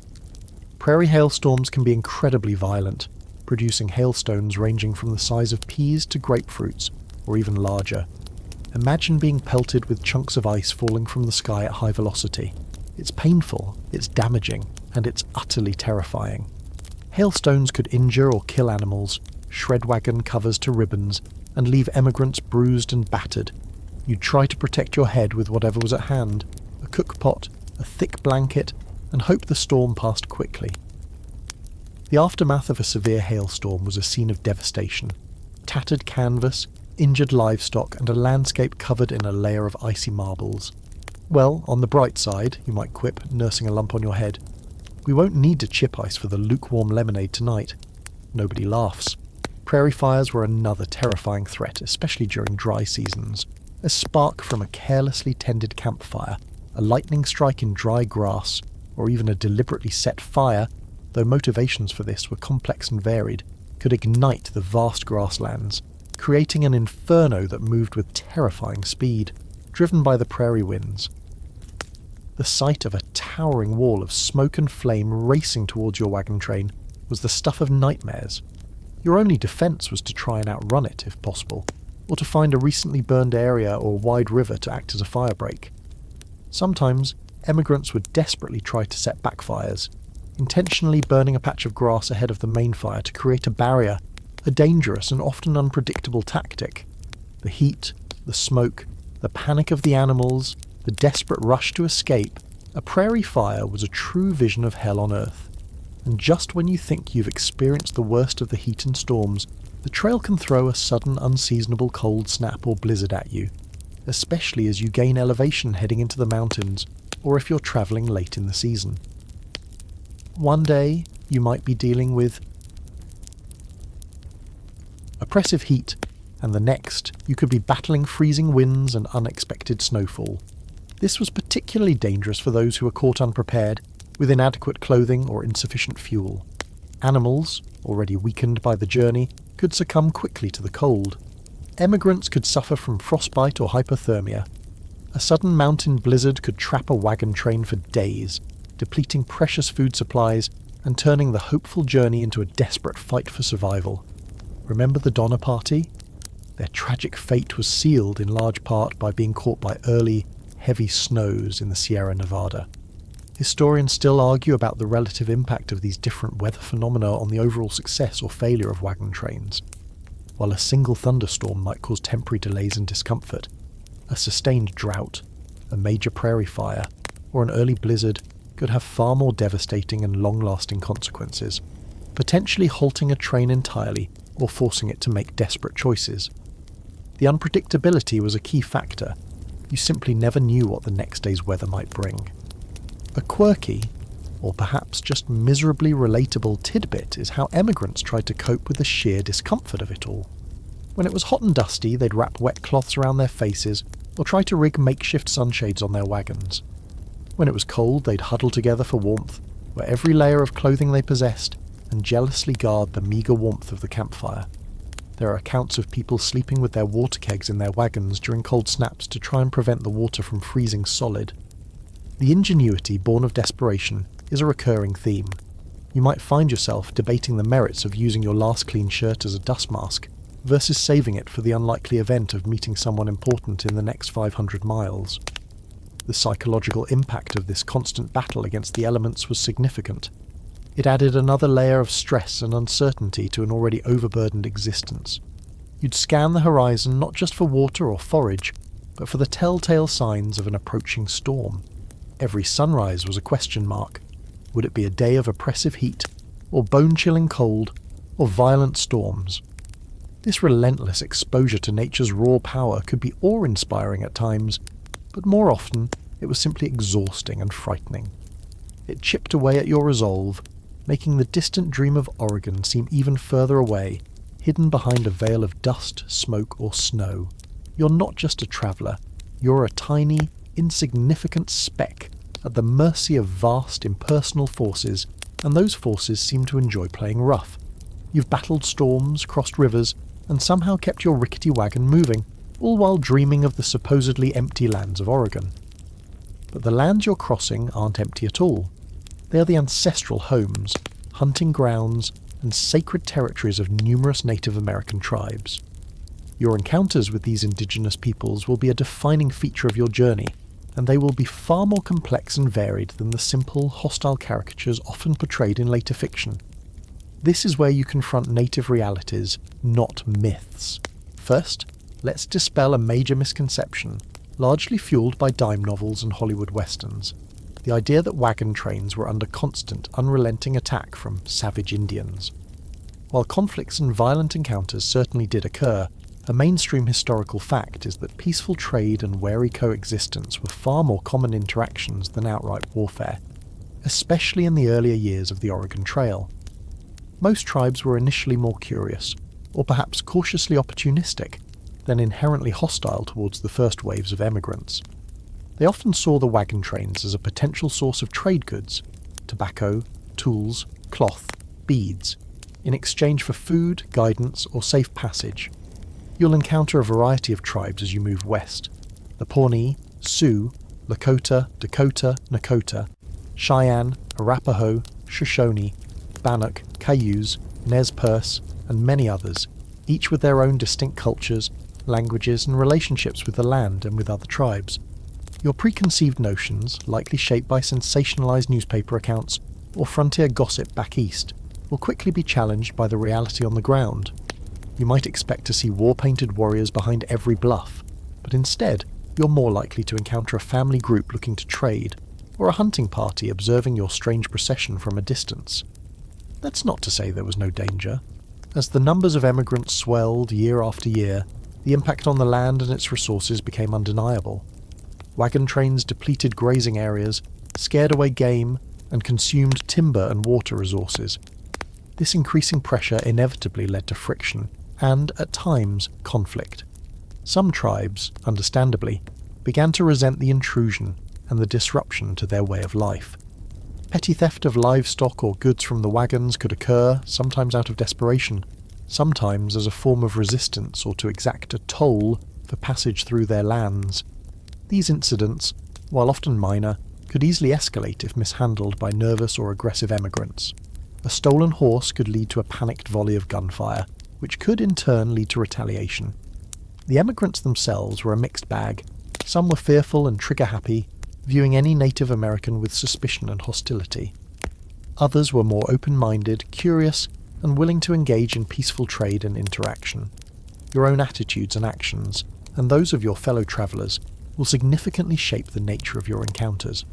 A show of respect, a willingness to trade fairly, and an avoidance of provocative behaviour could often ensure peaceful passage. Conversely, arrogance, aggression, or broken promises could quickly sour relations. You might find yourself frustrated with a member of your own party whose careless actions threaten to endanger everyone.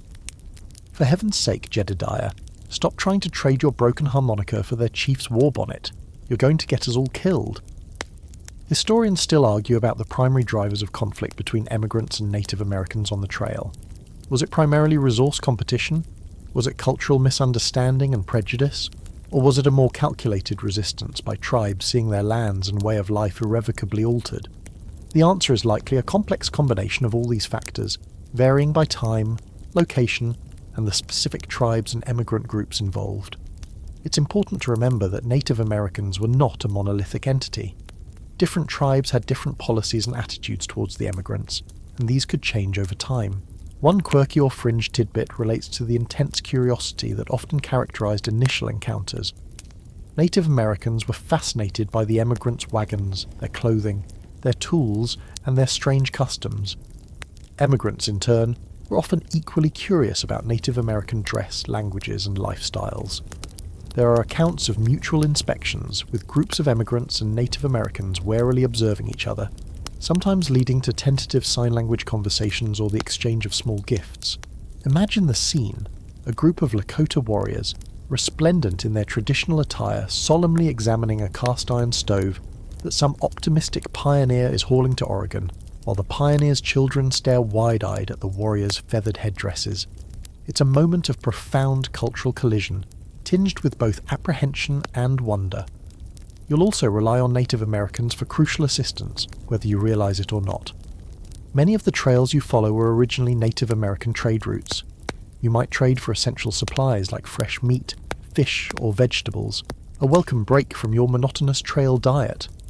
In some cases, native guides were hired to help navigate difficult terrain or find elusive water sources. Their knowledge of the land was unparalleled and often indispensable. However, as the years passed and the flow of emigrants became a flood, the dynamic shifted. The diseases you carry, like measles and smallpox to which native populations had little immunity, had devastating impacts, often far ahead of the main wave of settlement. The US government's policies of treaty-making, often coercive and quickly broken, and the establishment of military forts along the trail, further altered the landscape and the balance of power. The bison herds, essential to the Plains tribe's way of life, were being decimated. The initial curiosity and cautious trade increasingly gave way to resentment, desperation, and in some areas and times organised resistance. So, as you travel, remember that you are an intruder in someone else's home. Your survival may depend not on your firearms, but on your diplomacy, your respect, and your willingness to see the people you encounter not as obstacles or savages, but as complex human beings facing an unprecedented crisis. The myths are easy and sensational. The realities are far more nuanced, and ultimately far more tragic for the original inhabitants of the land you so eagerly seek to claim. You've navigated hostile terrain, unpredictable weather, and complex human encounters. Each mile gained feels like a small victory, but the journey is taking its toll, not just on your body and your supplies, but on your spirit. And nothing underscores the grim reality of the Oregon Trail more starkly than the constant silent testimonials to past failures that line the route. The trailside tombs, these makeshift graves, some marked, many not, are a pervasive and deeply unsettling presence, a daily reminder that many who started this journey with dreams as bright as yours never saw them fulfilled. Trailside tombs tell tales, and those tales are invariably ones of sorrow and loss. From the moment you leave the jumping-off points, you begin to see them. At first, they might be infrequent, isolated mounds of earth, perhaps with a crudely fashioned wooden cross or a pile of stones to deter scavengers. But as you venture deeper into the wilderness, especially along stretches notorious for disease or difficult crossings, the graves become more frequent. Sometimes you'll pass several in a single day. They are a chilling, ever-present memento mori. You can't help but look at them and wonder about the stories they represent. A child grouper to measles, a young mother lost to cholera, a man killed in a hunting accident. Each grave is a punctuation mark in someone else's unfinished story of Oregon. A mainstream historical fact is that burial practices on the trail were, by necessity, hasty and often rudimentary. There were no undertakers, no embalmers, no quiet country churchyards. When someone died, they were typically buried quickly, often within hours, to prevent the spread of disease, if that was the cause of death, and because the wagon train needed to keep moving. The deceased would be wrapped in a blanket or a piece of canvas, sometimes placed in a shallow grave dug with whatever tools were at hand, often just spades and axes. If wood was available, a simple coffin might be constructed from wagon boards, but often there was no wood to spare, or no time. The graves were often deliberately disguised to try and protect them from being disturbed by animals or grimly by humans. Sometimes, the wagons of the train would be driven over the grave to pack down the earth and erase the signs of digging. Other times, a fire would be built over the spot for the same reason. Markers, if left at all, were usually simple: a name carved into a piece of wood, a rock, or even a buffalo skull. Sometimes, a poignant message was left. Sarah Keyes, died May 29th, 1846, aged 70. Or John Torrance, cholera, June 10th, 1852. Pray for his soul. These brief epitaphs speak volumes of the grief and loss experienced on the trail.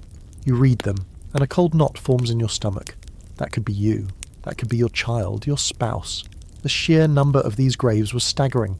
It's estimated that there was, on average, one grave for every 80 yards of the Oregon Trail in some sections, particularly along the Platte River where cholera was rampant. While this figure might be an overestimation by some accounts, there's no denying that the trail was in many places a veritable linear cemetery. You try not to dwell on it, but the constant visual reminder of death wears on your soul. It becomes a part of the landscape, as common as sagebrush or distant buttes. Another one, someone might mutter as you pass a fresh mound of earth, and a sombre quiet would fall over your little group. Historians still argue about the precise psychological impact of these trailside graves on the emigrants. Did it harden them, making them more stoic and resigned to the ever-present possibility of death? Or did it foster a deeper sense of fear and despair, a constant gnawing anxiety? Perhaps it was a mixture of both. The diaries of the pioneers often record these passings with a stark, factual brevity, but underneath the stoic prose, one can often sense a deep well of sorrow and apprehension. They knew that leaving a loved one in an unmarked grave, thousands of miles from civilization, was a profound act of abandonment, forced by cruel necessity. A quirky, or rather deeply melancholic tidbit is the effort some emigrants went to in order to preserve the memory of their lost loved ones, or to try and ensure their graves wouldn't be entirely forgotten. Some would make detailed notes in their journals about the location of a grave, referencing nearby landmarks, a distinctive rock formation, a bend in the river, in the faint hope that they or someone else might be able to find it again one day. Others might plant a cutting from a familiar tree or a handful of seeds from back home on the grave, a small desperate gesture to link the lost one to the life they left behind and the life they would never see. These small acts of remembrance in the face of such overwhelming desolation are incredibly poignant. You might see a wilted wildflower placed carefully on a small mound, and your heart aches for the unknown mourner. The presence of these graves also served as a grim form of information. A cluster of fresh graves could indicate a recent cholera outbreak, prompting your wagon train to push on quickly, or to camp well away from that tainted spot. A grave near a difficult river crossing was a silent warning. The dead, in their own way, were still communicating with the living, offering cautionary tales. As the miles wear on, you might become somewhat desensitized to the sight of them. It's a defense mechanism, a way to cope with the constant proximity of death. But every now and then, a particular grave will catch your eye. Perhaps one for a child marked with a crudely carved toy, or one with a particularly sorrowful inscription. and the full weight of the trail's human cost will hit you anew. It's a sobering, humbling experience. You're walking, quite literally, in the footsteps of the dead, on a road paved with their unfulfilled dreams. The trailside tombs are a constant, silent chorus, whispering of the fragility of life and the immense gamble you've taken. And with everyone you pass, you can't help but wonder if you'll be lucky enough to avoid becoming one of them yourself.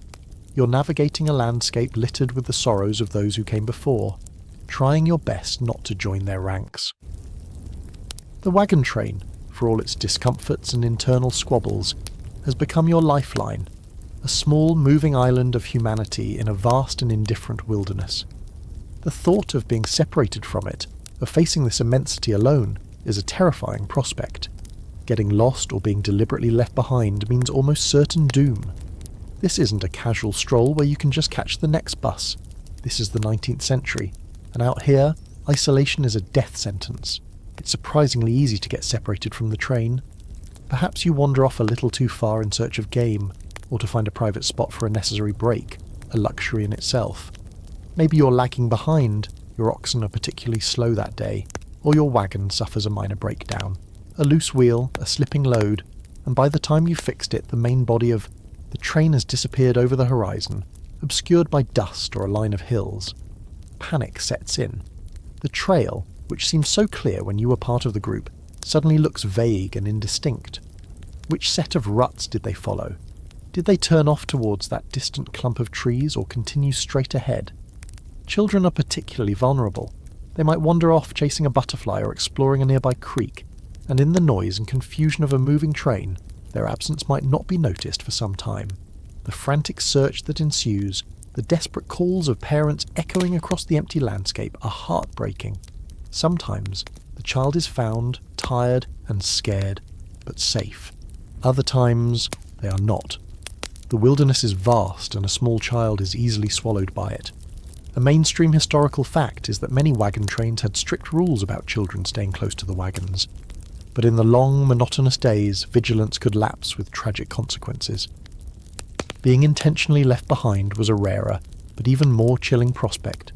This might happen if someone became too ill to travel, particularly with a contagious disease like cholera.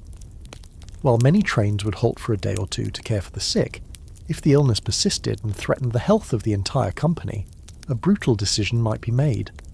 The sick individual, perhaps with a family member who chose to stay with them, would be left with some supplies, a tent, and a prayer, while the train moved on. It was a grim calculation of survival, the needs of the many outweighing the needs of the few.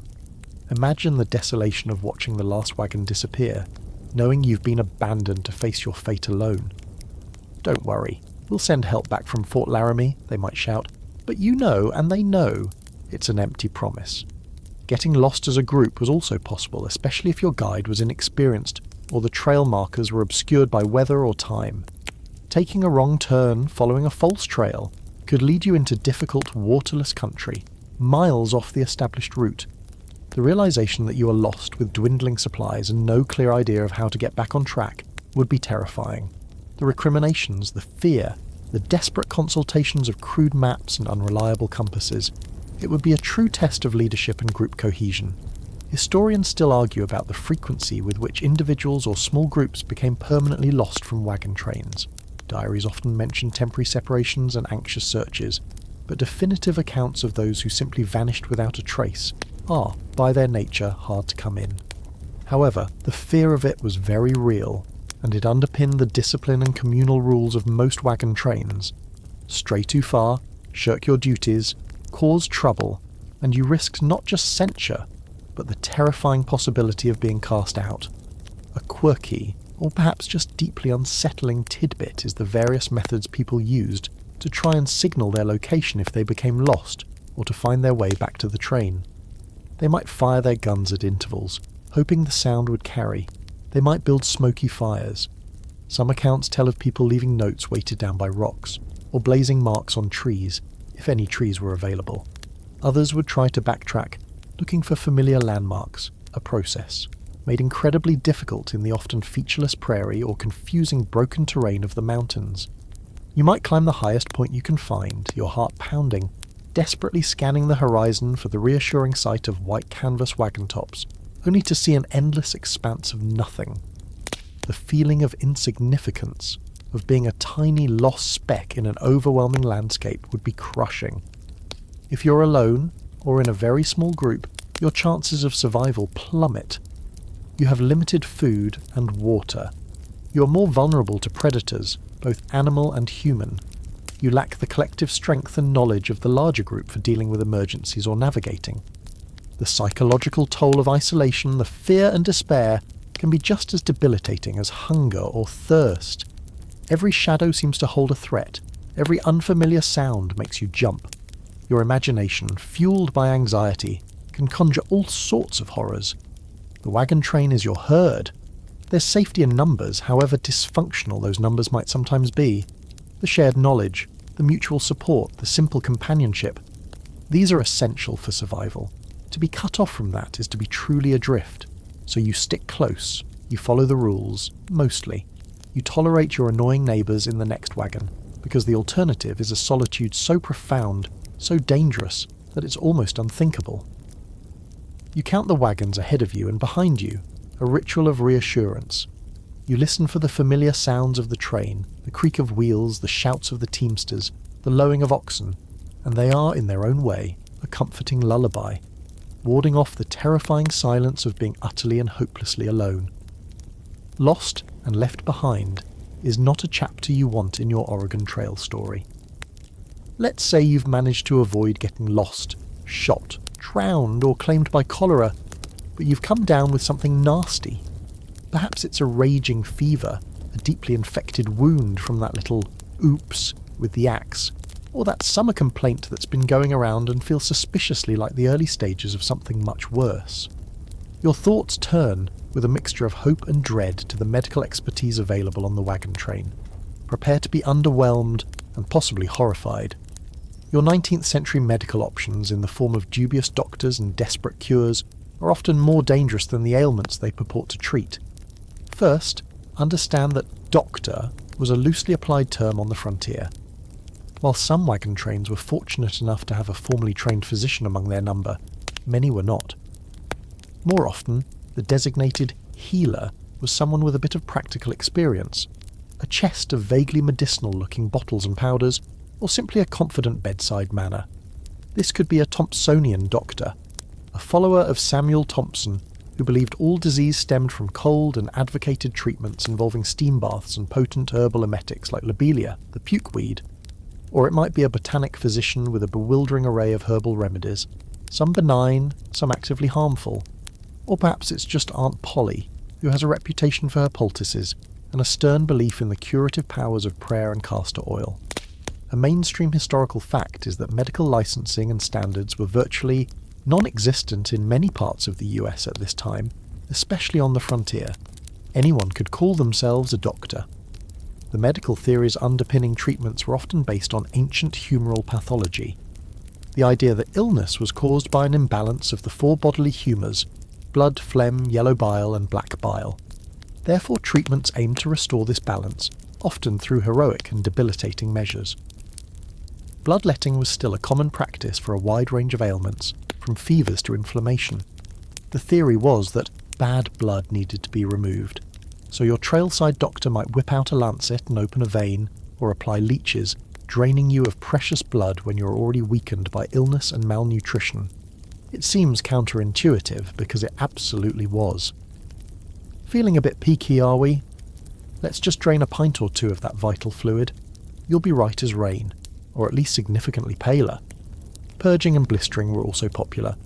Calomel, mercurous chloride, a toxic heavy metal, was a go-to purgative, designed to violently cleanse the bowels. It caused profuse salivation, loosened teeth, and could lead to mercury poisoning.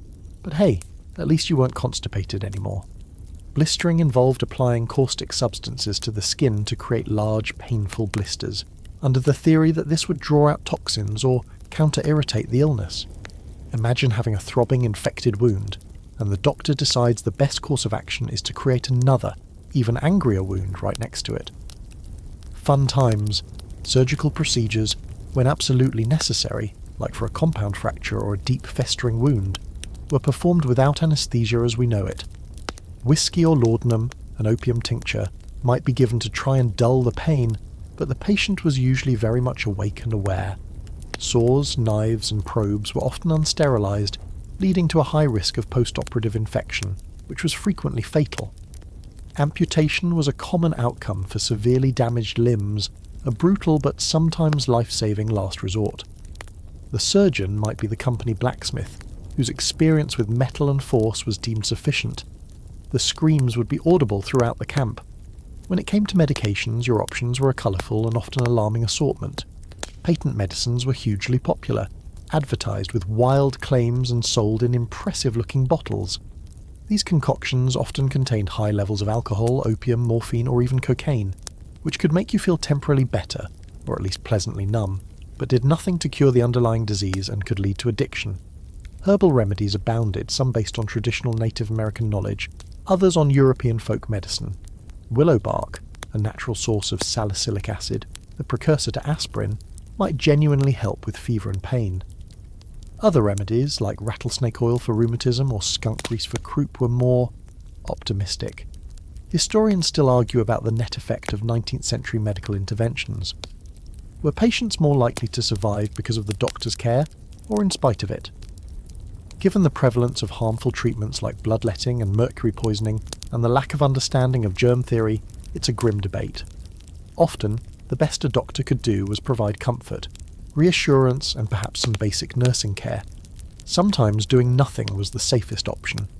A quirky or fringe tidbit is the sheer inventiveness, and sometimes desperation, behind some of the folk remedies. Got a toothache? Apply a poultice of tobacco and red pepper. A persistent cough? Swallow a syrup made from honey and onions, or perhaps inhale the smoke from burning tar. For snakebite, a popular cure was to cut open the wound, suck out the venom, a dangerous practice for the sucker, and then apply a poultice of gunpowder and salt, or even a freshly killed chicken split open and laid on the bite. The chicken, presumably, was less enthusiastic about this particular remedy. You might watch your camp doctor earnestly preparing a brew of boiled earthworms and tree bark, assuring you it's an old family recipe for the ague, and you'd have to make a serious judgment call about whether you're more scared of the ague or the earthworms. So when you fall ill on the Oregon Trail, you're placing your faith in a system that is, by modern standards, alarmingly primitive and often actively harmful. Your best hope is a strong constitution, a bit of luck, and perhaps a caregiver who prioritises clean water, rest, and basic nourishment over heroic, debilitating interventions. The cures are often as frightening as the diseases, and the doctors are operating with a pharmacopoeia and a theoretical framework that belongs to a much earlier and much deadlier era of medicine. Good luck, you're going to need it. And maybe hide the leeches just in case. Let's imagine, against considerable odds, that you've actually made it.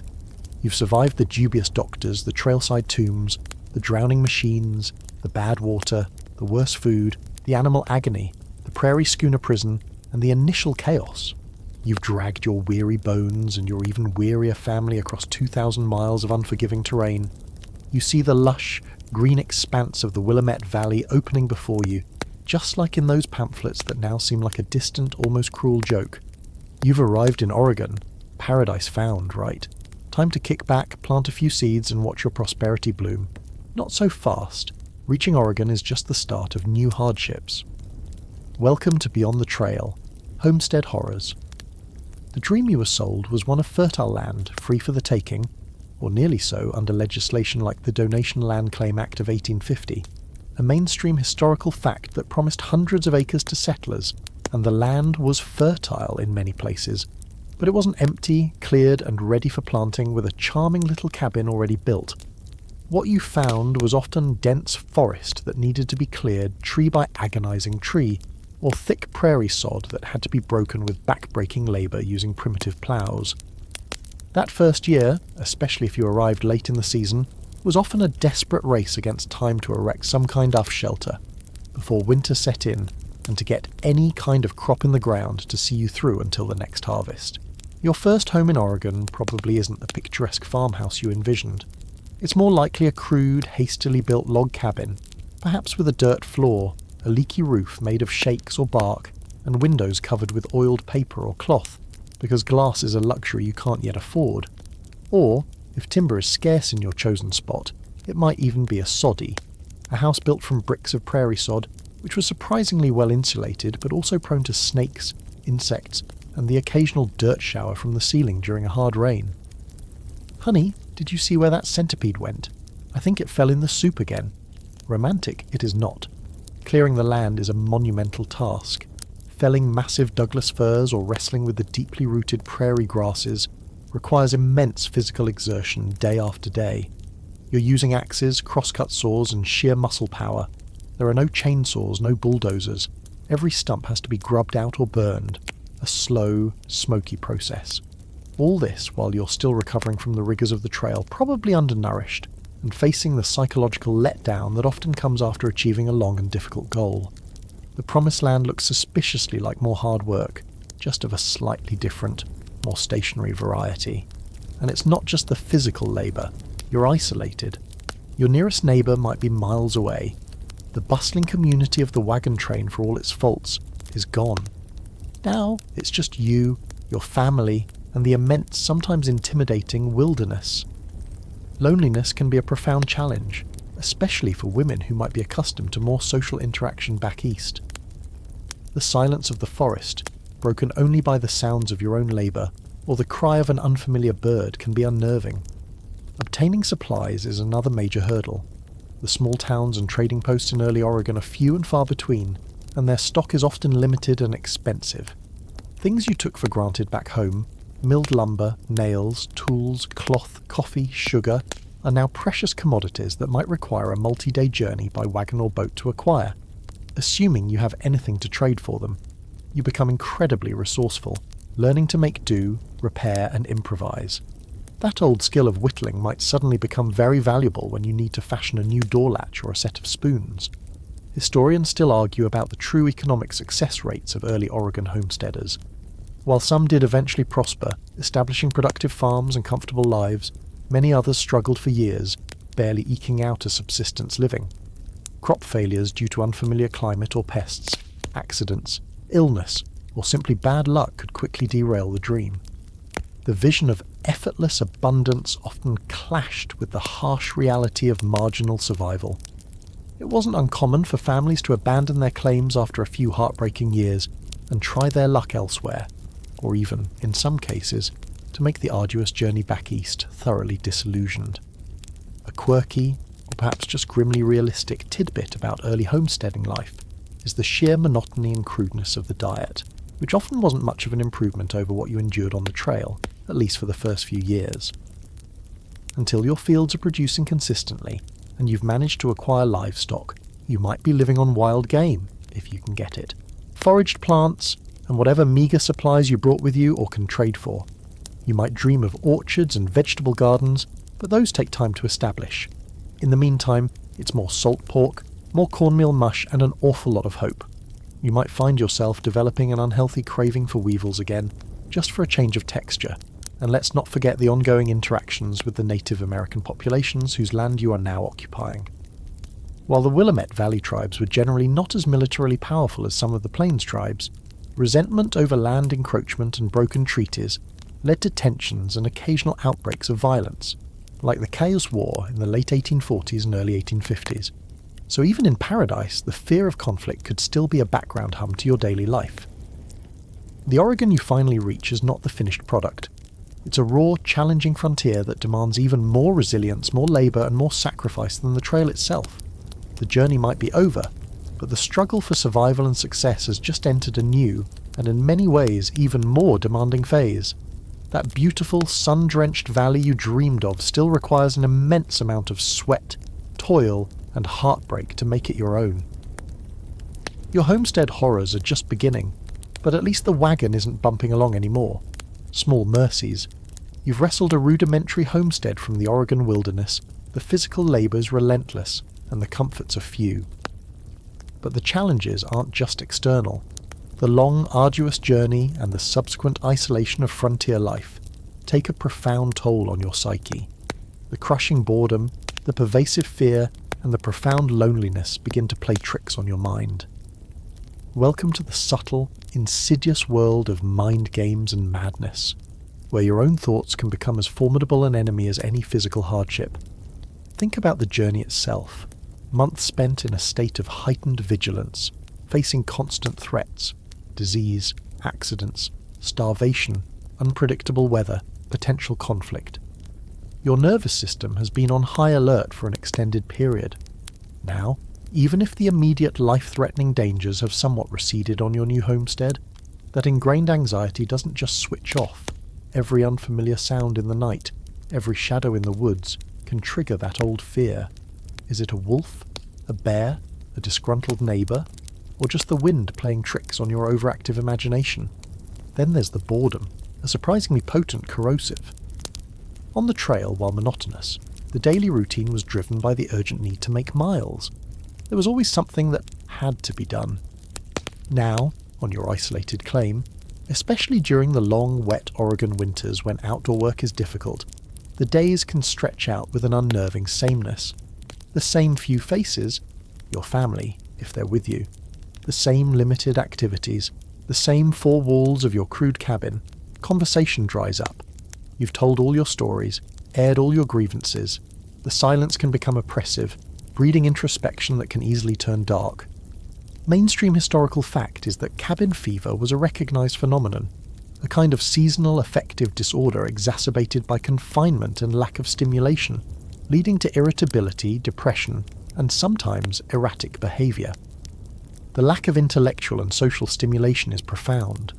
Back east, even in a small village, there was news, gossip, church gatherings, community events. Here, you might go weeks or even months without seeing anyone outside your immediate family. Books, if you manage to bring any, are read and reread until the pages are worn thin. The mental landscape can become as barren as a clear-cut forest if you're not careful. You might find yourself having long, detailed conversations with your remaining ox, or developing an unhealthy obsession with the patterns in the wood grain on your cabin wall. Bertha the ox really understands me, you might muse. Her sympathetic moos are so insightful. Fear remains a constant companion, though its nature might shift. Fear of crop failure, of illness striking when the nearest doctor, however dubious, is a day's journey away. Fear of accidents, fear of the unknown dangers lurking in the vast wilderness that surrounds your tiny patch of civilization. This low-grade, chronic fear eats away at your peace of mind, making it difficult to relax, to feel truly secure. Sleep might be troubled by nightmares, replays of trail traumas, or anxieties about the future. For women, the isolation could be particularly acute. While men often had the physical labour of clearing land or hunting to occupy them, women were frequently confined to the cabin or its immediate vicinity, burdened with childcare, cooking, mending, and a host of other domestic chores, often with limited resources and in incredibly primitive conditions. The lack of female companionship, the absence of the social support networks they might have had back home, could lead to profound loneliness and depression. Diaries from pioneer women often speak of a deep yearning for connection, for a friendly face, for a conversation that doesn't revolve around the price of flour or the likelihood of rain. Historians still argue about the prevalence and nature of mental illness on the frontier. Diagnoses were, of course, non-existent by modern standards. Behaviour that we might now recognise as symptoms of depression, anxiety disorders, PTSD, or even psychosis might have been dismissed as melancholy, nerves, or simple eccentricity. Yet, accounts of strange behaviour, deep depressions, and even suicides among settlers suggest that the mental toll was significant. The strong, silent pioneer archetype often masks a deeper story of emotional struggle. A quirky, or perhaps just deeply sad, tidbit is the phenomenon sometimes referred to as prairie madness, or plains madness. While more commonly associated with settlers on the Great Plains rather than specifically in Oregon, the underlying causes, isolation, hardship, the vast overwhelming landscape, were similar. Symptoms were said to include withdrawal, fits of weeping, violent outbursts, and a general detachment from reality. Some folklorists suggest that the constant wind of the plains, or the unending featureless horizon, could literally drive people insane. While perhaps an oversimplification, it speaks to the profound psychological impact of an environment so alien and demanding. You might find yourself staring out at the endless rain of an Oregon winter, feeling a similar sense of oppressive vastness, a grey melancholy seeping into your bones. The lack of familiar social structures and supports also meant that when someone did begin to unravel mentally, there were few resources to help them. Families had to cope as best they could, often in secret, ashamed or frightened by the changes in their loved one. There were no mental health professionals, no support groups, just the stark reality of dealing with a mind under siege alone in the wilderness. You try to stay busy, to focus on the tasks at hand, to maintain a routine. You tell yourself you're strong, you're a survivor. But the mind is a tricky thing. The silence of the frontier can amplify your inner demons. The hardships can crack even the toughest resolve. The dream of Oregon, which sustained you through so much, might start to feel like a cruel mirage, and the isolation you now face can be a heavier burden than any you carried on the trail. The mind games are subtle, but they can be just as deadly as any physical threat, slowly eroding your hope, your sanity, and your will to endure. You're battling the elements, the isolation, and possibly your own slowly fraying sanity on your Oregon homestead. You'd think that having survived the trail and established a claim, you'd at least be free from the petty squabbles and more serious disputes that occasionally plagued the wagon train. Think again. Human nature, it turns out, is remarkably consistent, even in the supposed Eden of the Willamette Valley. Conflicts arise, disagreements fester, and when they do, you'll quickly discover another charming feature of frontier life. No sheriff, big problems. You must navigate disputes and try to achieve some semblance of justice without the established legal structures you might have taken for granted back east. In the early days of Oregon settlement, formal law enforcement and a functioning court system were often miles away, if they existed at all in your particular neck of the woods. A mainstream historical fact is that the Provisional Government of Oregon was established by settlers in 1843, an attempt to bring some order to the territory, but its reach and effectiveness were limited, especially in more remote areas. Sheriffs were few and far between, judges were circuit riders who might visit your area once or twice a year, and jails were often non-existent or laughably insecure. This meant that for many everyday disputes, and even for some more serious crimes, communities had to rely on informal methods of justice. So, what happens when your neighbour's pig repeatedly wanders into your meticulously planted vegetable patch, devouring your precious seedlings? Or what if you have a disagreement over a boundary line, a debt owed, or the ownership of a stray calf? You can't just call the cops or file a lawsuit in small claims court. Your first recourse is likely direct negotiation, which, depending on the temperament of your neighbour and your own diplomatic skills, might resolve the issue or might escalate it into a simmering feud. Remember Jedediah from the wagon train, the one with the questionable trading practices? Imagine he's now your neighbour, and he's accidentally fenced off a portion of your spring. Good luck reasoning with him. If direct negotiation fails, the community might get involved. Disputes could be brought before an informal council of elders or respected members of the settlement. These individuals would listen to both sides, perhaps interview witnesses, and then render a judgment. This system relied heavily on community consensus and social pressure to enforce its decisions. If the court decided your neighbour owed you compensation for the pig-related damages, the weight of public opinion might be enough to compel him to pay up. But what if he's stubborn, or unpopular, or simply doesn't care what the neighbours think? Then you're back to square one, possibly with an even angrier neighbour. For more serious offences, theft, assault, or even murder, the absence of formal law enforcement could lead to more drastic measures. Vigilante justice, while often romanticized in fiction, was a grim reality in some frontier areas. If a crime was committed and the official legal system was too slow, too distant, or perceived as ineffective, a group of citizens might take matters into their own hands, forming a vigilance committee to apprehend the suspect, conduct a swift trial, often with little regard for due process, and carry out a sentence which could range from flogging or banishment to hanging. Judge Lynch held court with alarming speed and finality. While proponents argued that vigilantism was necessary to maintain order in the absence of law, it was also a dangerous system prone to error, abuse, and mob mentality. An accusation, even a false one, could quickly lead to a noose. Historians still argue about the effectiveness and fairness of these informal justice systems on the frontier. Did they generally maintain a reasonable degree of order and provide a rough-hewn but acceptable form of justice? Or were they often arbitrary, biased, and prone to violence, reflecting the prejudices and power dynamics of the local community rather than impartial legal principles. The truth likely lies somewhere in between, varying greatly from one settlement to another and from one case to another. There were instances of remarkable community solidarity and fair-minded dispute resolution, but also dark episodes of mob rule and injustice. A quirky, or perhaps just illustrative tidbit, is the way some communities dealt with persistent nuisances, or individuals deemed undesirable, short of outright vigilantism. Social ostracism could be a powerful tool. Someone who consistently flouted community norms, shirked their share of communal labour, like maintaining a road or building a schoolhouse, or engaged in sharp practices might find themselves suddenly unwelcome at social gatherings, unable to get help from neighbours in times of need, or even boycotted by local storekeepers or millers. It was a quieter but often very effective way of enforcing conformity. You might not get hanged for being a jerk, but you could find yourself very, very alone, which in a frontier environment was its own kind of slow death. The concept of property itself could be a source of endless conflict. Land claims, often poorly marked and based on vague descriptions, frequently overlapped.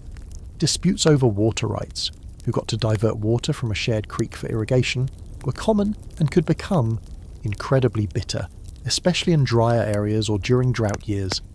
Timber rights, mining claims, if gold or other minerals were discovered, and livestock branding and ownership were all potential flashpoints for conflict, in a land where resources were everything, and the rules for their allocation were still being written, often on the fly. You thought you left the arguments over whose turn it was to fetch water behind on the trail, but now you're arguing over who has the right to the water in the first place. Ultimately, you and your fellow settlers are engaged in a slow, often messy process of building a civil society from the ground up. It requires a delicate balance of individual rights and community responsibilities, of self-reliance and mutual aid. In the absence of a strong formal legal framework, you rely on reputation, on unwritten codes of conduct, and on the collective will of your neighbours to maintain peace and order. It's a fragile system, easily disrupted by greed, fear, or misunderstanding. And when it breaks down, the consequences can be swift and severe. So try to be a good neighbour, keep your pigs penned, and hope that everyone else does the same. Because out here, the only sheriff in town might be your own conscience, and the only judge, the collective, and sometimes fickle opinion of your peers. After all the hardship, the suffering, the near misses, and the sheer grinding toil of both the journey and the subsequent struggle to carve out a life in the Oregon country, you finally take a moment to look around. You've got your cabin, your small patch of cleared land, perhaps a few scrawny crops struggling to take root. Is this it? Is this the paradise you risked everything for? For many, the answer was a resounding and deeply disappointing, not really. The Willamette Valley, for all its undeniable beauty and potential fertility, often fell short of the utopian visions that had lured you westward. This is the stage of bitter arrivals, broken dreams. The pamphlets and letters that fueled Oregon fever had painted a picture of a land flowing with milk and honey, where minimal effort yielded maximum reward. A place of perpetual sunshine, figuratively speaking, abundant game, and friendly, welcoming emptiness. The reality, as you've painstakingly discovered, was far more complex and considerably less idyllic. The winters were often long, cold, and incredibly wet, turning your farm into a muddy swamp and your spirits decidedly damp. The abundant game had a tendency to be elusive when you actually needed it for dinner, and the emptiness was already being filled by other equally desperate and land-hungry settlers, leading to competition and disputes, as we've discussed. One of the first rude awakenings for many was the realization that free land wasn't exactly free. Even under the Donation Land Claim Act, there were requirements. You had to live on the land for a certain number of years and make improvements, like building a dwelling and cultivating a portion of the acreage.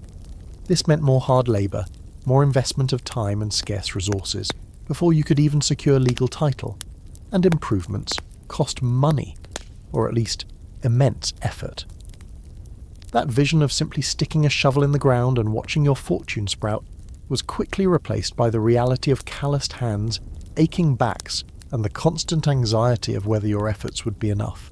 Furthermore, the best, most accessible land along the rivers and in the most fertile parts of the valley was often snapped up quickly by the earliest arrivals or by those with more capital. You might have arrived to find that your ideal spot was already claimed, forcing you to settle for less desirable land further from water sources, in more heavily forested areas, or on steeper slopes. This could mean even more work to make your claim viable, and a longer, harder path to any semblance of prosperity. It's like arriving late to a potluck dinner where all the good dishes are gone, and you're left with the congealed gravy and a few broken crackers. A mainstream historical fact is that economic success in early Oregon was far from guaranteed. While some individuals and families did achieve a comfortable standard of living, and a few even became wealthy, many others struggled perpetually. The promised markets for agricultural surpluses were often distant and difficult to reach, especially before the development of better transportation infrastructure like railroads, which wouldn't arrive in a significant way for decades. You might grow a bumper crop of wheat, only to find that getting it to a place where you could sell it for a decent price was almost impossible, or that prices were depressed due to oversupply from other equally optimistic farmers.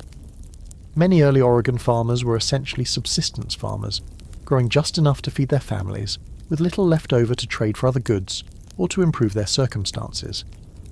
The social environment too could be a source of disappointment. You might have dreamed of a close-knit community of like-minded pioneers, all working together for the common good. While such communities did exist, you were just as likely to find yourself surrounded by a motley collection of individuals with vastly different backgrounds, beliefs, and levels of ambition or belligerence. The feuds over land claims, water rights, and wandering livestock could create an atmosphere of suspicion and resentment, far removed from the harmonious utopia you might have envisioned. Remember how you couldn't wait to get away from your annoying neighbours back east. Turns out, annoying neighbours are a transportable commodity. Historians still argue about the overall level of satisfaction among Oregon pioneers. Did most eventually find what they were looking for, even if it was different from their initial expectations? Or was there a pervasive sense of disillusionment, a quiet understanding that the dream had been oversold?